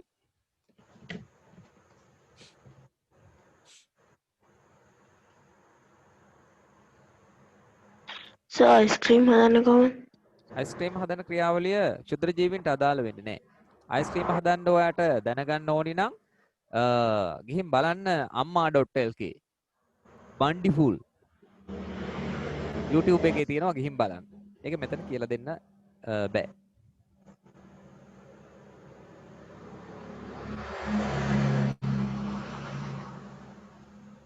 එහෙනම් ලියලා ඉවරයි. මම අකනවා. සර් චීසුත් ඔහම නේද ඔව් හදන්නේ? ඔව් චීසුත් මෙහෙම තමයි පුතේ. මේකට චීසුත් එනවා.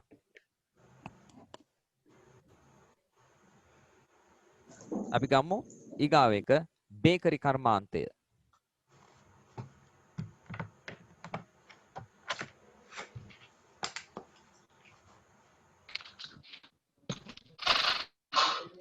බේකරි කර්මාන්තය. දැන් මට කියන්න බේකරි කර්මාන්තයට ඕනි කරන දේවල්.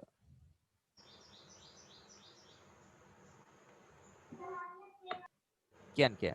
පාන් පිටි, ජලය, සීනි, ඊස්ට්. නහරි. ඔයා පාන් පිටි. ඊස්ට්. තව. ජලය, ජලය. තව. සීනි. very good. හරි. පුතේ මට කියන්න පාන් වලට මාවල සීනි දානවද?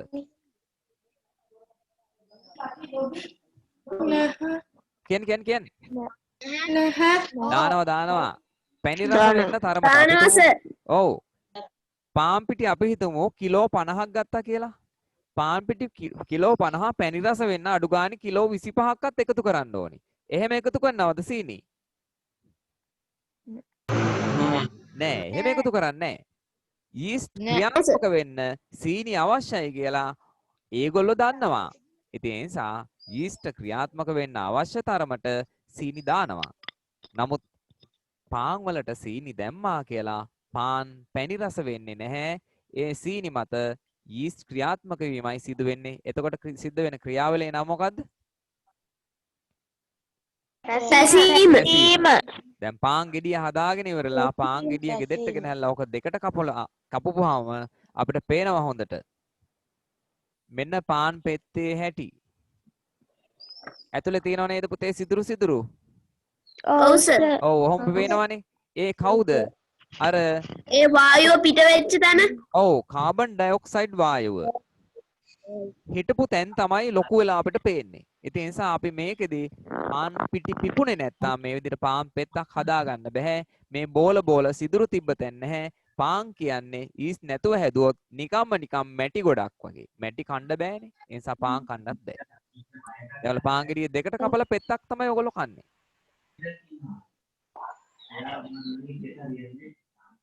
තේරුන්නේ නැහැ මගේ හිතේ. පාන් ගෙඩිය දෙකට කපලා පෙත්තයි නේද කන්නේ?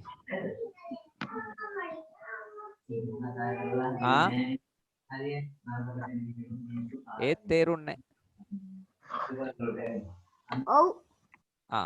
ඒ කියන්නේ පාන් ගෙඩිය දෙකට කපලා පෙත්තයි කියලා කියන්නේ පාන් භාගයයි හොඳේ. භාවනා පාන් භාගයක් කනවද? ලියමු. හරි ලියමු. බේකරි කර්මාන්තය යටතේ අපි ලියමු. පිටි ආහාර වලට එක් කරන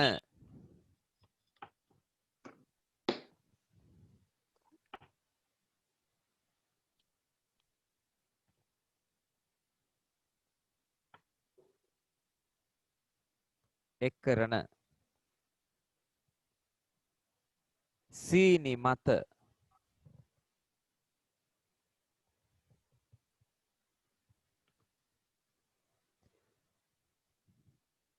ඊස්ට් මගින්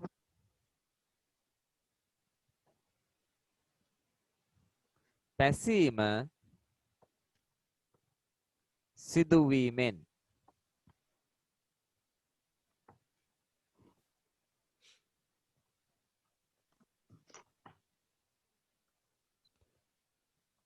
පිටි මගින් සකස් කළ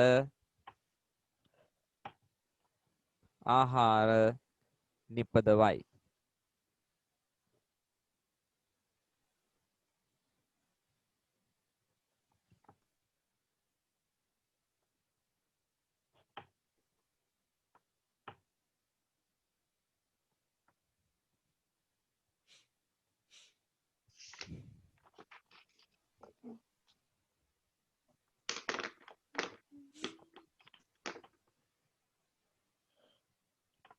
වෙලාව ඇති. ඇති නේද?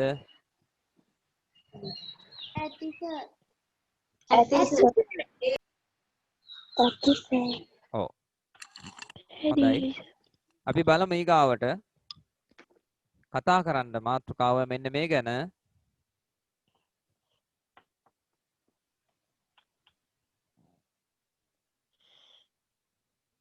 මද්දසාර නිපදවීම. මද්දසාර නිපදවීම.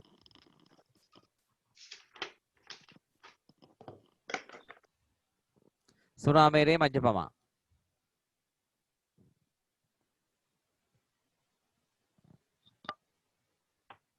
මෙයාව දන්නවා. මීරා. මීරා වල ඉන්නේ කවුද? සීනි. සීනි. ඔව්. සීනි මත යීස්ට් ක්‍රියාත්මක වුණාට පස්සේ පැසීම සිදු වෙනවා. පැසීම. දෙන්නේ පැසුනුරා. පැසුනුරා. පැසුනුරා වලට කියන්නේ මද්දසාර. මද්දසාර. මේක තියෙන පුතේ මද්දසාර 105ක්. ඒ 105 හින්දා වෙනදා කෙලින් යන මාමා මේක පානය කරාට පස්සේ යන්නේ ඇදේට. දැකලා තියෙනව නේද? ඒ වගේ කට්ටිය දැකලා ඇති. ඔව් සර්. ඔය මද්දසාර කියන්නේ රසායනික ද්‍රව්‍යයක්. එයා අපේ ස්නායු පද්ධතිය මත බලපෑමක් කරනවා. ඒ නිසා එහෙම වෙන්නේ. ඉතින් යීස්ට් තමයි මාමට උදව් කරන්නේ.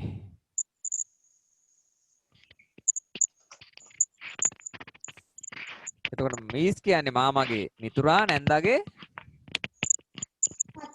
අතුරා. හරි. අපි ලියමු. මීරා පැසීම මගින්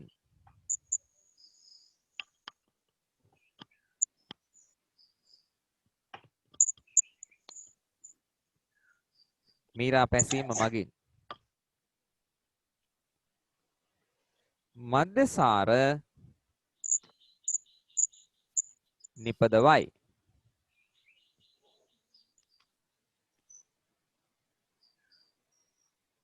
මේ සඳහා යොදාගන්නේ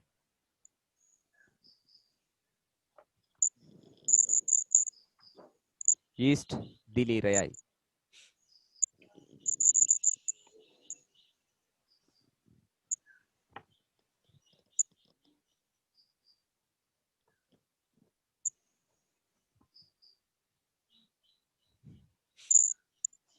දැන් මේවා මෙහෙම විස්තර කරලා කියලා දෙන්න මේ වගේ මාතෘකා. දැන් මේවා භාවිතයට නොගන්නා පිරිසක් ඇති කිරීමේ බලාපොරොත්තු වෙයි. ඉතින් නිපද වෙන්නේ රසායනික ද්‍රව්‍යයක් කියලා කිව්වා.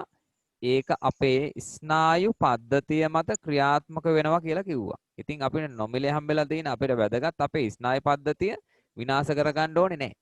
ස්නායු පද්ධතිය විනාශ වුණා මිනිහෙකුට ඉන්න බෑ. කන කියන දේවල් තේරෙන්නේ නැහැ.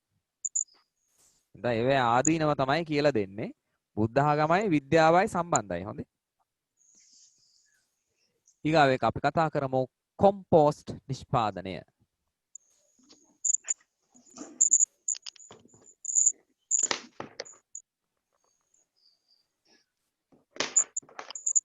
කොම්පෝස්ට් නිෂ්පාදනය. කොම්පෝස්ට් හදන්න අපිට හරි පහසුයි. මොකද අතීතේ ඉඳලා අපේ ගෙදර වත්තක තිබුණ දෙයක් තමයි මොකද්ද?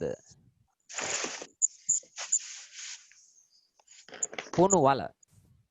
ඉස්කෝලේ කුණු වල. අපි කුණු එකතු කරන තැනක් තියෙනවා. ඒ කුණු වලට අපි දාන්නට අවශ්‍ය කරනවා මෙතනදී කොම්පෝස්ට් හදා ගන්න නම් මෙන්න මේ දේවල්. දි รา පත් වන ද්‍රව්‍ය. ද්‍රව්‍ය. දි รา පත් වන ද්‍රව්‍ය. දැන් පුතේ මේක අපි එකට ගොඩ ගහලා තිබ්බට පස්සේ ද්‍රව්‍ය. දි รา පත් වෙන ද්‍රව්‍ය දැන් අපිට හරි ලේසියිනේ. ගෙදරදී මුළු තැන් ගෙහි අපේ කුස්සියේ එකතු වෙන ද්‍රව්‍ය තියෙනවා. ඊගාවට අම්මා මිදුළු අතු ගාලා එකතු වෙන කොළරොඩු වර්ග තියෙනවා. ඒවා තමයි අපි දි รา පත් වෙන ද්‍රව්‍ය කියලා අදහස් කරන්නේ. ඒ ද්‍රව්‍ය අපි ගොඩ ගහලා මෙහෙම තිබ්බහම මේ ගොඩට එනවා මෙන්න මෙයාලා බැක්ටීරියා අනෙක් කොටස තමයි දිලීර. ඔව් මේ දෙකොල්ලෝ ඇවිල්ලා මොකද කරන්නේ? මේ දි รา පත් වන ද්‍රව්‍ය කා දැමීම සිදු කරනවා. කා දැමනවා කියන්නේ ජීර්ණය කරනවා. ඒ ජීර්ණය කරාට පස්සේ අපිට ලැබෙන වැදගත් දේ තමයි මොනවද කියලා හඳුන්වන්නේ? කොම්පෝස්ට් කියලා හඳුන්වන්නේ. ඉතින් අපේ ගේ දන්නවනේ. ඔහම. ගෙදර කුණු ගොඩ ඔහම. දැන් මේ බැක්ටීරියාවෝ දිලීර වගේ දේවල් මේ කුණු ගොඩ දි รา පත් කරේ නැත්තම් මේ කුණු ගොඩ එන්න මොකද වෙන්නේ? ඔව් ලොකු වෙනවා. බ්ලූ මැන්ඩල් කුණු කන්ද වගේ වෙනවා. එතකොට අපේ ගේට වඩා කුණු කන්ද ලොකුයි. කුණු කන්ද ලොකුයි. ඒ නිසා මේ බැක්ටීරියාවෝ දිලීර විශාල කාර්යයක් ඉටු කරනවා. විශාල කාර්යයක් ඉටු කරනවා. ඒ කුණුරුළු දි รา පත් කරලා අපිට ජීවත් වෙන්න පරිසරයේ ඉඩ ලබා දෙනවා. පරිසරයේ ඉඩ ලබා දෙනවා ජීවත් වෙන්න. ඒ නිසා කොම්පෝස්ට් සෑදීම ඉතා හොඳ ක්‍රියාවක්. අපි ඒක ප්‍රයෝජනෙට අරගෙන අපේ වතු පිටි සරුසාර කරගන්නවා. එහෙම කරනවා. හොඳයි. ලියමු අපි. දි รา යන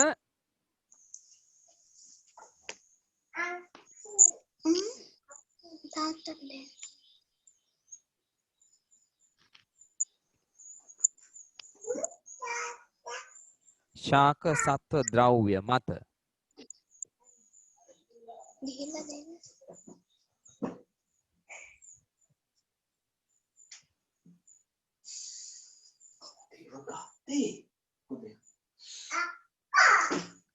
දිලීර බැක්ටීරියා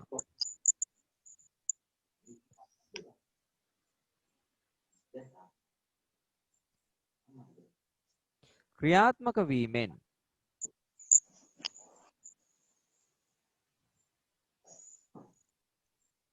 ඒවා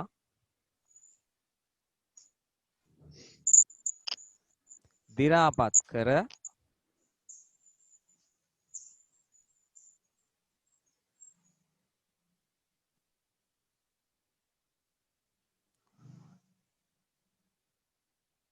කොම්පෝස්ට් නිපදවයි.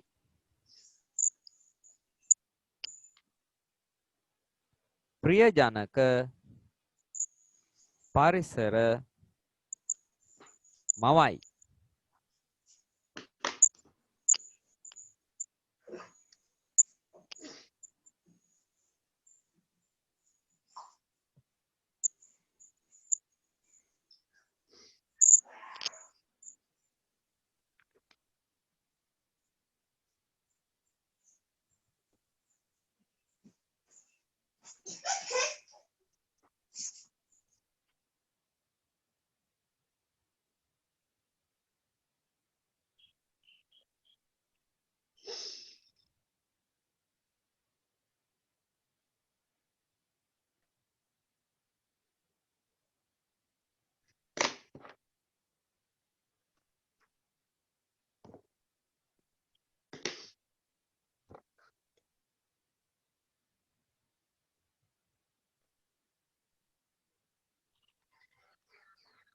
සලිවා හරි.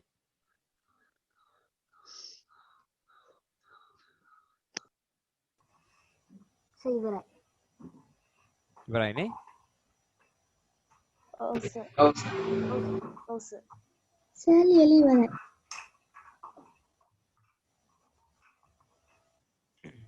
දැන් ප්‍රියජනක පරිසර මවය කියලා මම සඳහන් කළා තියෙන කිසි දෙයක් හින්දා නෙවෙයිනේ.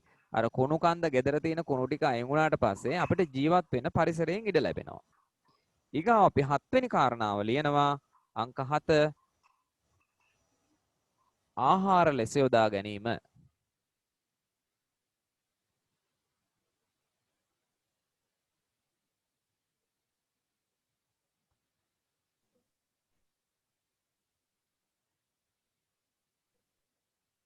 හතු ඔය ලියලා තියෙන්නේ.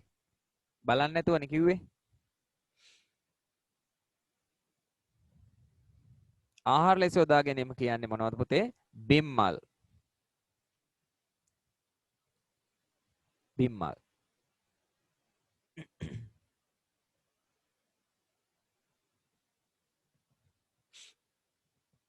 එතකොට බිම්මල් කියන්නේ කවුද? දිලීරයක්. බිම්මල් කියන්නේ දිලීරයක්. එහෙනම් අපි දිලීර ආහාරයට ගන්නවා. අහලා තියෙනවද මෙන්න මේවා?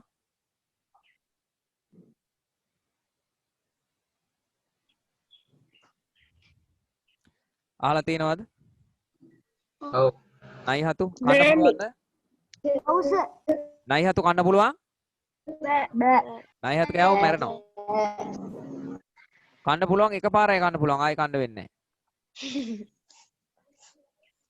එතකොට අපි කන්න පුළුවන් හතු වර්ග දන්නවා. අපි දන්නවා මෙන්න මේවා පිදුරු හතු. ඊගාවට අම්මලා දන්නවා වැලි හතු, චූටි හතු జాතියක්. තව තියෙනවා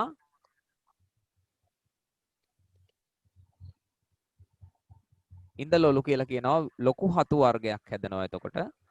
ඒක තමයි ඒ නමෙන් හඳුන්වන්නේ.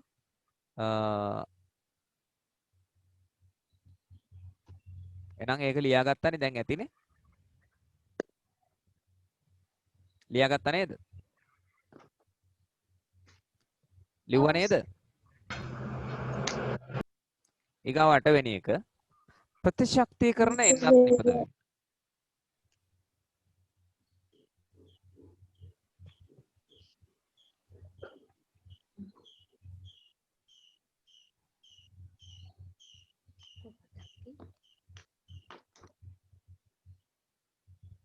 ඔව් සර්. ප්‍රතිශක්තිකරණ එන්නත් නිපදවීම.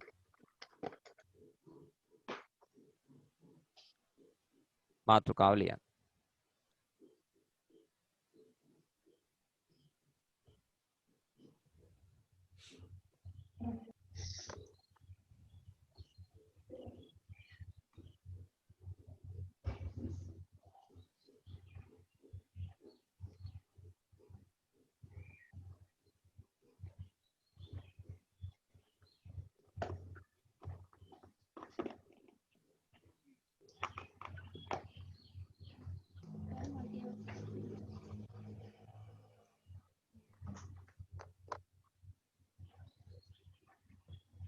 අපි රෝගී තත්ත්වයක් ගමු. ක්ෂය රෝගය ඇති කරන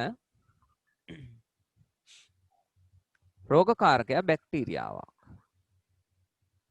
ඒ බැක්ටීරියාව අපේ ශරීරයට ඇතුල් වුණ ගමන් අපිට ඇතිවන රෝගී තත්ත්වය තමයි අපි හඳුන්වන්නේ ක්ෂය රෝගය කියලා.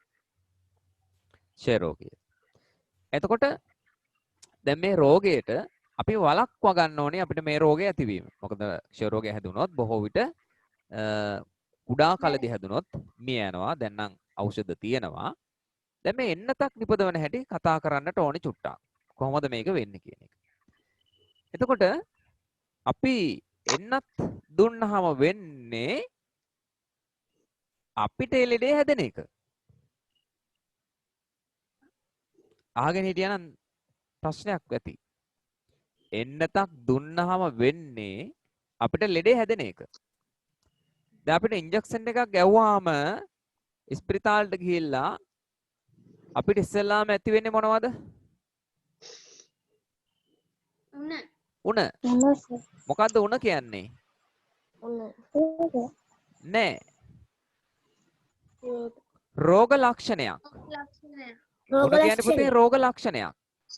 එහෙනම් අපි ක්ෂය රෝගයට විරුද්ධව ක්ෂය රෝගේ හැදෙනවට අපි ඉස්පිරිතාලෙට ගිහිල්ලා එන්නතක් කරගත්තා නම් උණ හැදුනා නම් උණ රෝග ලක්ෂණයක් නම් මොන රෝගයද අපිට හැදිලා තියෙන්නේ? ක්ෂය රෝගය. ක්ෂය රෝගේ හැදිලා තියෙන්නේ. හැදිලා තියෙන්නේ ක්ෂය රෝගේ. නමුත් බලන්නට ඕනි මේකෙන් මැරෙන්නේ නැතුව අපි ජීවත් වෙන්නේ කොහොමද කියලා. ජීවත් වෙන්නේ කොහොමද කියන එක බලන්න ඕනේ. මයික් ඔෆ් කරගන්න. බලන්න ඕනේ කොහොමද හැදෙන්නේ අපි මැරෙන්නේ නැත්තේ කියලා. මෙන්න ෂේ රෝගය හදන බැක්ටීරියාව. දැන් මේ බැක්ටීරියාව අපේ ශරීරය ඇතුල් කරොත් තමයි අපි මැරෙන්නේ. අපේ ඇතුල් කරන්නේ මේ ශරීරයට අඩපණ කරපු බැක්ටීරියාව. නැත්තම් මිය ගිය බැක්ටීරියාව. එහෙම නැත්තම් එයාගේ කොටස් ඇතුළත් කරන්න. එහෙම නැත්තම් එයා ශ්‍රාවය කරපු රසායනික ද්‍රව්‍යයි අපේ ශරීරයට ඇතුල් කරන්නේ කවුරු වශයෙන්ද එන්නතක් ලෙස. දැන් අපි මැරෙනවද? නෑ. නෑ. පියු මැරෙන්නේ නෑ දැන්. මැරෙන්නේ නෑ. එන එතෙන්දි වෙන්නේ අපේ ශරීරේ නිපදවෙන පුතේ මෙන්න මේ වගේ දෙයක්. මේ දේ ඇතුල් කරාට පස්සේ අඩපණ කරපු ජීවියා, මියගිය ජීවියා, එයාගේ කොටස් හෝ රසායනික ද්‍රව්‍ය ඇතුල් කරපුවාම අපේ ශරීරයේ තුල නිපද වෙන ද්‍රව්‍යයට අපි කියනවා මොනවද? ප්‍රතිශක්තිකරණ. එන්න. ප්‍රතිදේහ. නිපද වෙන්නේ ප්‍රතිදේහ. ප්‍රතිදේහ. ඔව්. මොකද්ද ප්‍රතිදේහක් කියන්නේ? මෙන්න මේ වගේ එකක්. අඳිනව මම බලා ගන්න.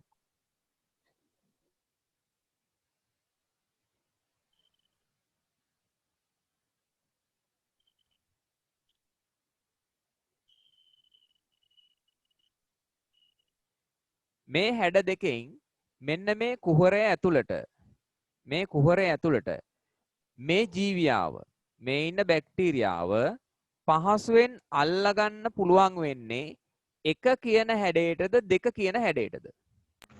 එක කියන හැඩයට. very good. එක කියන හැඩයට තමයි පුළුවන්. දෙක කියන කියන හැඩයට බෑ. හැඩයට. ඉතින් ඒ නිසා අපේ ඇඟ කරන්නේ මේ වගේ බැක්ටීරියාවක් හරි යාගේ කොටසක් හරි අපේ ශරීරයට ඇතුල් වෙච්ච ගමන් එයාව අල්ලගන්නේ කොහොමද කියලා කල්පනා කරන එක කරන්නේ. එහෙනම් එයාව අල්ලගන්න කරන උපක්‍රමය තමයි මොනවා හදන එකද අපි කියන්නේ? ප්‍රතිදේහ හැදීම. ඉතින් මේ ප්‍රතිදේහ හැදුනට පස්සේ අපි අවුරුදු 100ක් ජීවත් වෙනවා නම් ඒ අවුරුදු 100ම මේ කියන ප්‍රතිදේහය අපේ ශරීරයේ තියෙනවා. ඒ තියෙන නිසා එයා නැවත මේ ජීවියා අපේ ඇඟ ඇතුළට ආවත් මෙයාගෙන් අල්ලලා ගහලා මරලා ඔක්කොම කරලා විනාශ කරලා කුඩුපට්ටම් කරලා විනාශ කරනවා. එයාගෙන් අපිට මේ රෝගය කවදාවත් ආයි හැදෙන්නේ නැහැ. ඒකයි වෙන්නේ. එහෙනම් ප්‍රතිශක්තිකරණ එන්නතකින් කරලා තියෙන්නේ අඩපණ කරපු ජීවිය අපේ ශරීරයට ඇතුල් කළා. එයාගෙන් අපිට කවදාකවත් රෝගය නොසෑදෙන තත්වයට පත් කර ගැනීමයි කරලා තියෙන්නේ. ඔන්න එන්නතකින් වෙන්නේ ඒකයි. ඉතින් ඒ රෝග මොනවද එන්නත් මොනවද කියලා 9දී කතා කරන්නේ තාම 8 ඕගොල්ලෝ. ඒ නිසා 8ට ගැලපෙන විදිහටයි මම පාඩම විස්තර කරලා දෙන්නේ. ඒ නිසා අපි ලියමු. ප්‍රතිශක්තිකරණ එන්නත් නිපදවීම. විවිධ රෝගකාරක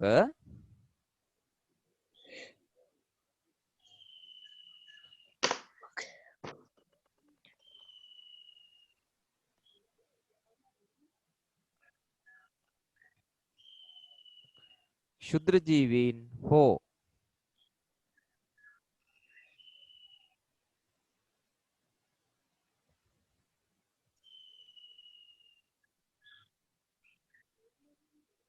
ඔවුන්ගේ කොටස්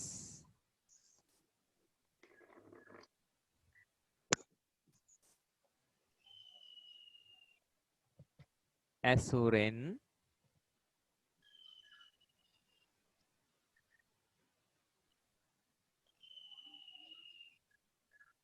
එන්නත් නිපදවයි.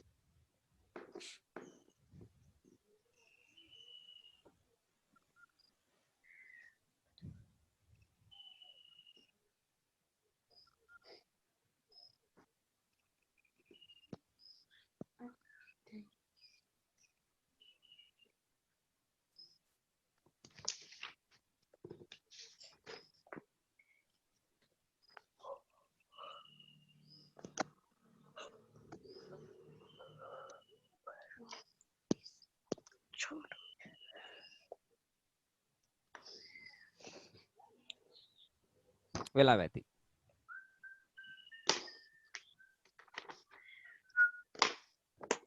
අංක 9. පොල් එල්ලි දන්නව නේද? ඔව් සර්. ඔව් සර්. ඔව්. පොල් එල්ලක මොනවද තියෙන්නේ? ඔව් සර්. පොල් කොහු පොල් කෙඳි. පොල් කෙඳි. තව මොනවද තියෙන්නේ? තව මොනවද තියෙන්නේ?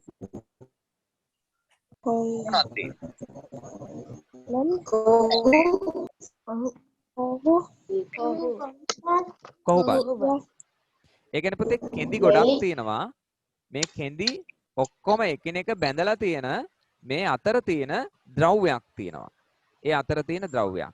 එතකොට මේ අතර තියෙන ද්‍රව්‍යය තමයි අපි හඳුන්වන්නේ කෙඳි බැඳලා තියෙන සංයෝග ටික අපි කියනවා මොනවා කියලාද? කොහොබත් කියලා හඳුන්වනවා. ඒ ටික කොහොබත්. ඔව්.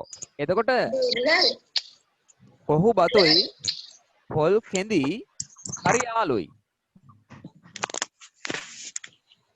ඒ දෙන්න හරි යාළුයි. එතකොට මේ දෙන්න එකට බැඳිලා තියෙනකන් අපිට ලැබෙන ද්‍රව්‍ය තමයි පොල් එල්ල. එකට බැඳිලා තියෙනකන් අපිට හැදෙන ද්‍රව්‍ය අපිට ලබා දෙන ද්‍රව්‍ය තමයි පොල් එල්ල. එතකොට මේ පොල් එල්ල ශක්තිමත්. අපි කරන්නේ මේ පොල් එල්ල අරගෙන මේක දානවා කොහෙද? කොහෙද දාන්නේ? වතුරට දානවා. වතුරට දාපුවම මේ වතුරේ ඉන්නවා බැක්ටීරියා වර්ග. මේ බැක්ටීරියා වර්ග කරන්නේ මේ පොල් කෙඳි කොහොබතුයි වෙන් කරනවා. ඔව් ලිහිල් කරනවා. වෙන් කරනවා. වෙන් කරපුවා දැන් ආච්චිලා කරන්නේ මේ පොල් එළිය අරගෙන තලනවා. තලපුවාම අපිට කොහොබතුයි පොල් කෙඳි මොකද වෙන්නේ? වෙන් වෙනවා. වෙන් වෙනවා. වෙන් වෙනවා. ඒකයි වෙන්නේ. ඉතින් ඒ නිසා ඒක කරගන්න මෙන්න මේ බැක්ටීරියාවට පින් සිද්ධ වෙන්න. බලන්නකෝ අපිට කරලා තියෙන උදව් ටික. මේ ඔක්කොම කරන්නේ කොහමද? නොමිලේ. නොමිලේ. මේ බැක්ටීරියාව මේ සියල්ලම අපිට ලබා දෙන්නේ නොමිලේ. අපි කවදාකවත් ඒගොල්ලන්ට මුදලක් ගෙවන්නේ නැහැ මේ ක්‍රියාවක් සිද්ධ වුණා කියලා. ඒ නිසා අපි අංක 9 වශයෙන් කතා කරනවා කෙඳි ලබා ගැනීම. කෙඳි ලබා ගැනීම. එහෙනම් ලියන්න මාතෘකාව කෙඳි ලබා ගැනීම.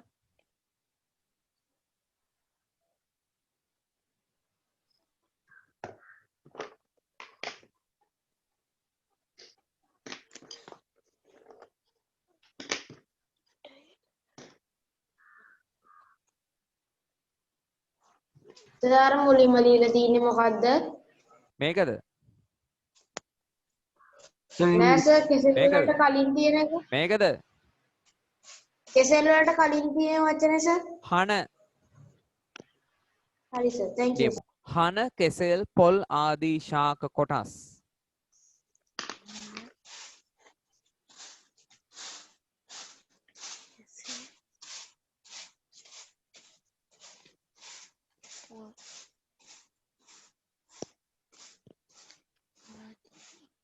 ජලයේ කලක් ගිල්වා තබා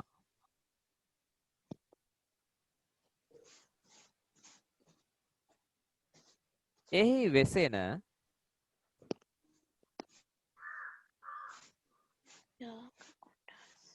බැක්ටීරියා මගින්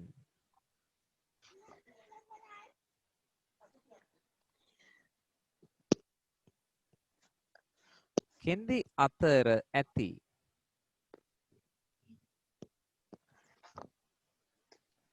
ද්‍රව්‍ය ලිහිල් කිරීම නිසා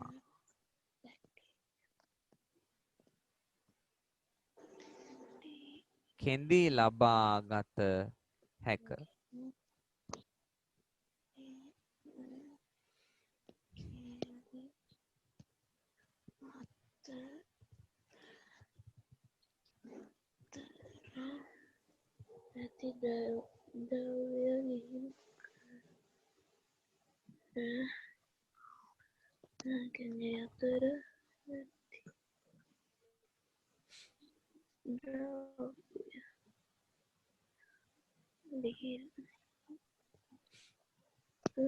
කිරීම නිසා කෙනෙක්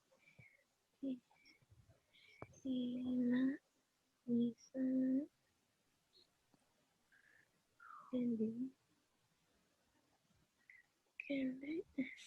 ඉවරයි සර්. හරි.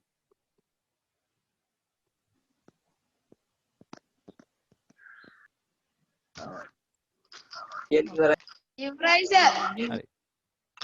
ලියලා ඉවරයි සර්. ඉවරයි සර්. ඉවරයි සර්.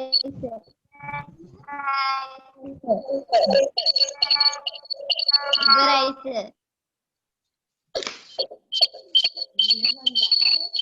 මයික් ඔෆ් කරන්න.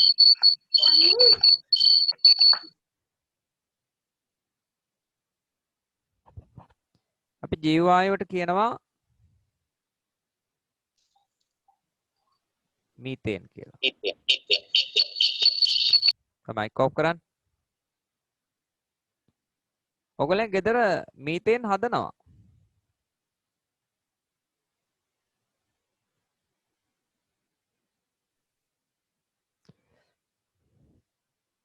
ගෙදර টয়ලට් වලක් තියෙනවනේ. මේ টয়ලට් වලට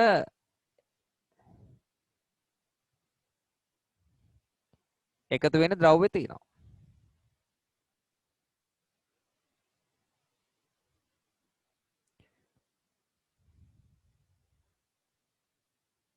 පුතේ පොඩ්ඩක් ඉන්න හොඳේ.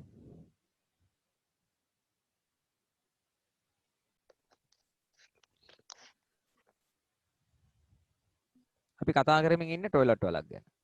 මේ টয়ලට් වල පුතේ හොඳට සීල් කරලා තියෙන්නේ. සීල් කළා කියන්නේ මේක කොහෙන්වත් එළියට එන සිදුරක් නැහැ. සිදුරට ආවා නම් අපි මොකද වෙන්නේ? අපිට ගඳ ගහනවානේ.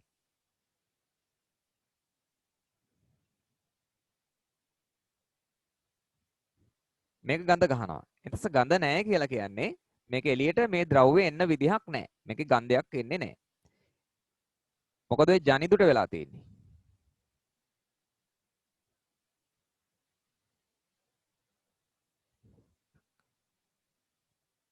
අපි කියනවා මේ টয়ලට් වල සංවෘතයි කියලා.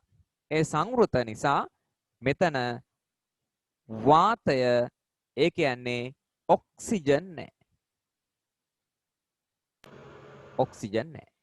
මේ ඔක්සිජන් නැති පරිසරයක ජීවත් වෙන්නට පුළුවන් බැක්ටීරියාවෝ ඉන්නවා. බැක්ටීරියා ඉන්නවා. ඒ බැක්ටීරියාව මොකද කරන්නේ?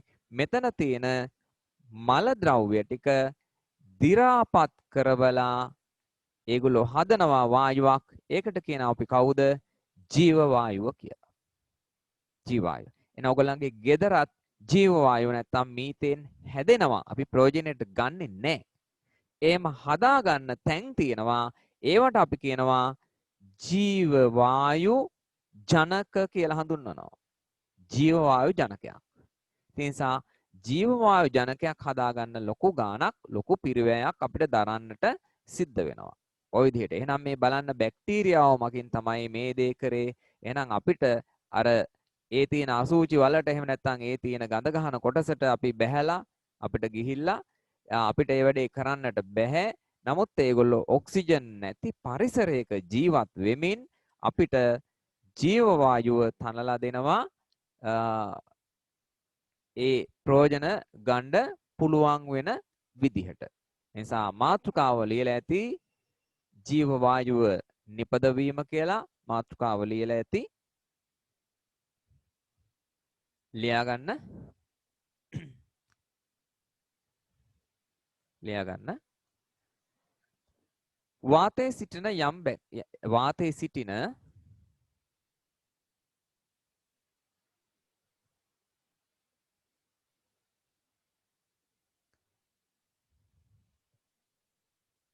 බැක්ටීරියා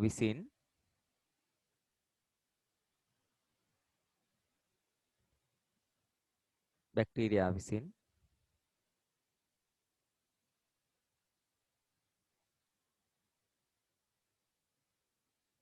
කසල දි รา පත් කර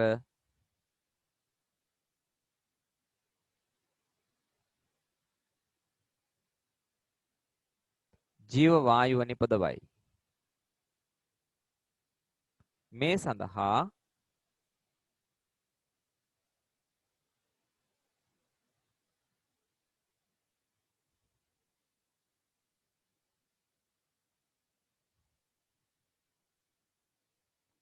ඔක්සිජන්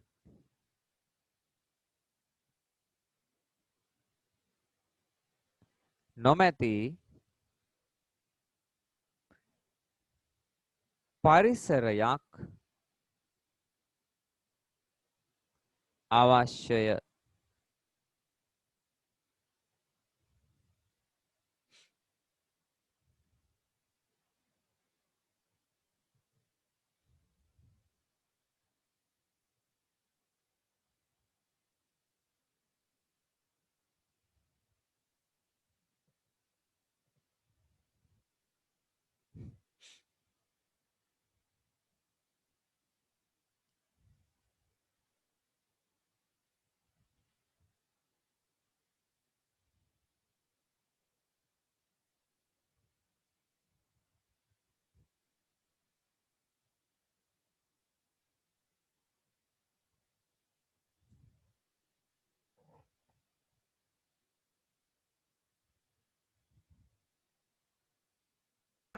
සර් එන්නේ ඔව් කියන්න. සර් ලියලා ඉවරයි.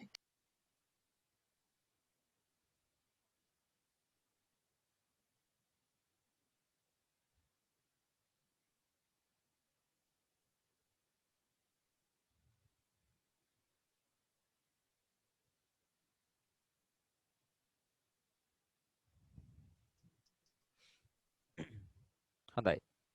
දැන් අපි ගොඩක් කරුණු කාරණා කතා කරා. මේ කතා කරේ මුකුත් නෙවෙයි ශුද්‍ර ජීවීන්ගේ ඇතිවන හිතකර බලපෑම් ගැන අපි කතා කරේ. හිතකර බලපෑම් ගැන. එතකොට මේ හිතකර බලපෑම් වලින් පස්සේ අපි යනවා මේගොල්ලන්ගෙන් ඇතිවන අහිතකර බලපෑම් ගැන කතා කරන්න. මේ කාරණා 10 තමයි ඔයගොල්ලෝ අද කතා කරලා අවසන් කරේ. අහිතකර බලපෑම්. ශුද්‍ර ජීවීන් නිසා ඇතිවන අහිතකර බලපෑම්. එතකොට අහිතකර බලපෑම් කිව්වාම ආහාර නරක කිරීම නැත්නම් ආහාර නරක වීම ඒ ගැන අපි කතා කළා අවසන් කරලායි තියෙන්නේ. ඊගාවට අපි කතා කරන්නට නියමිතයි මිනිසාට බෝවන රෝග ඇතිවීම ගැන, සතුන්ට වැළඳෙන රෝග, ශාකවලට ඇතිවන රෝග ගැන අපි කතා කළ යුතුයි. ඊගාවට කතා කරන්න යන්නේ ඒ ටික ගැන. එනිසා රතුපෑනේ මාතෘකාව ලියන්න ශුද්‍ර ජීවීන් නිසා ඇතිවන අහිතකර බලපෑම්. ශුද්‍ර ජීවීන් නිසා ඇතිවන අහිතකර බලපෑම්.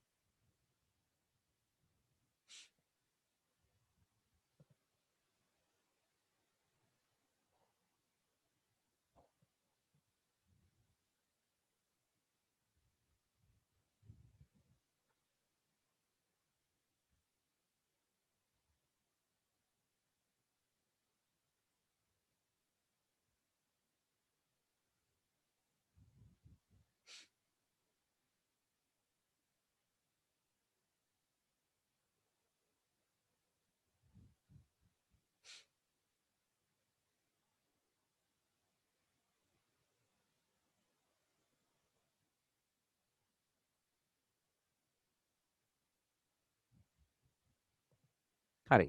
අපි ලියමු මෙහිදී 1 ආහාර නරක වීම,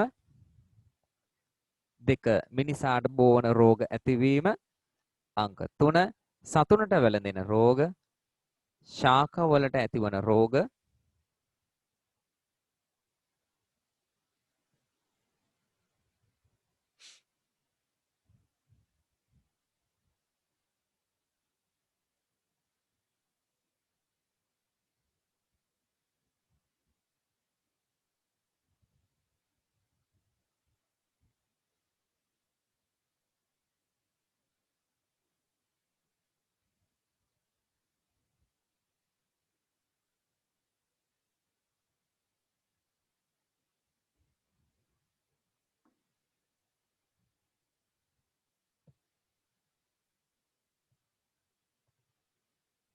සාකච්ඡා කරයි.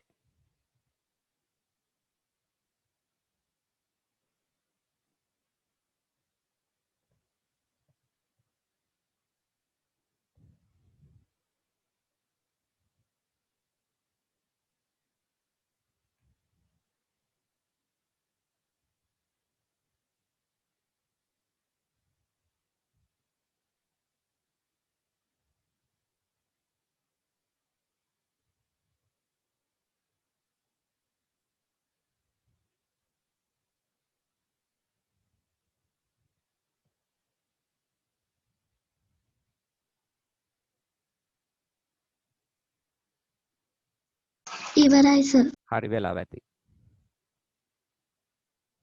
අපි බලමු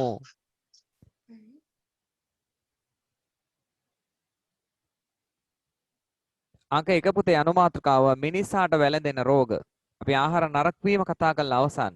මිනිසාට වැළඳෙන රෝග.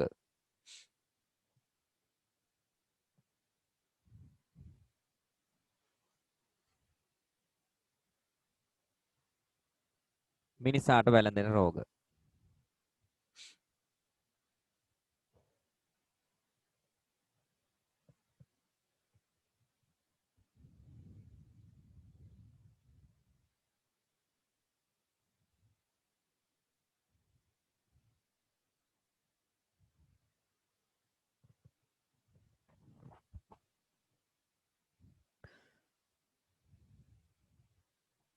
හරි.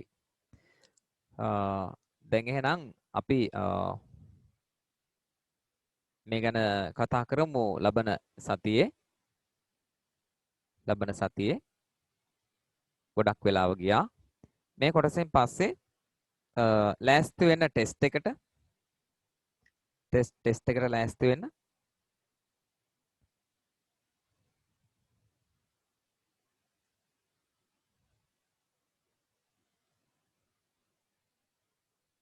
සර් ලබන සතියේ ටෙස්ට් එකද කියන්නේ? ඔව් තියෙනවා. ටෙස්ට් එක තියෙනවා ලබන සතියේ.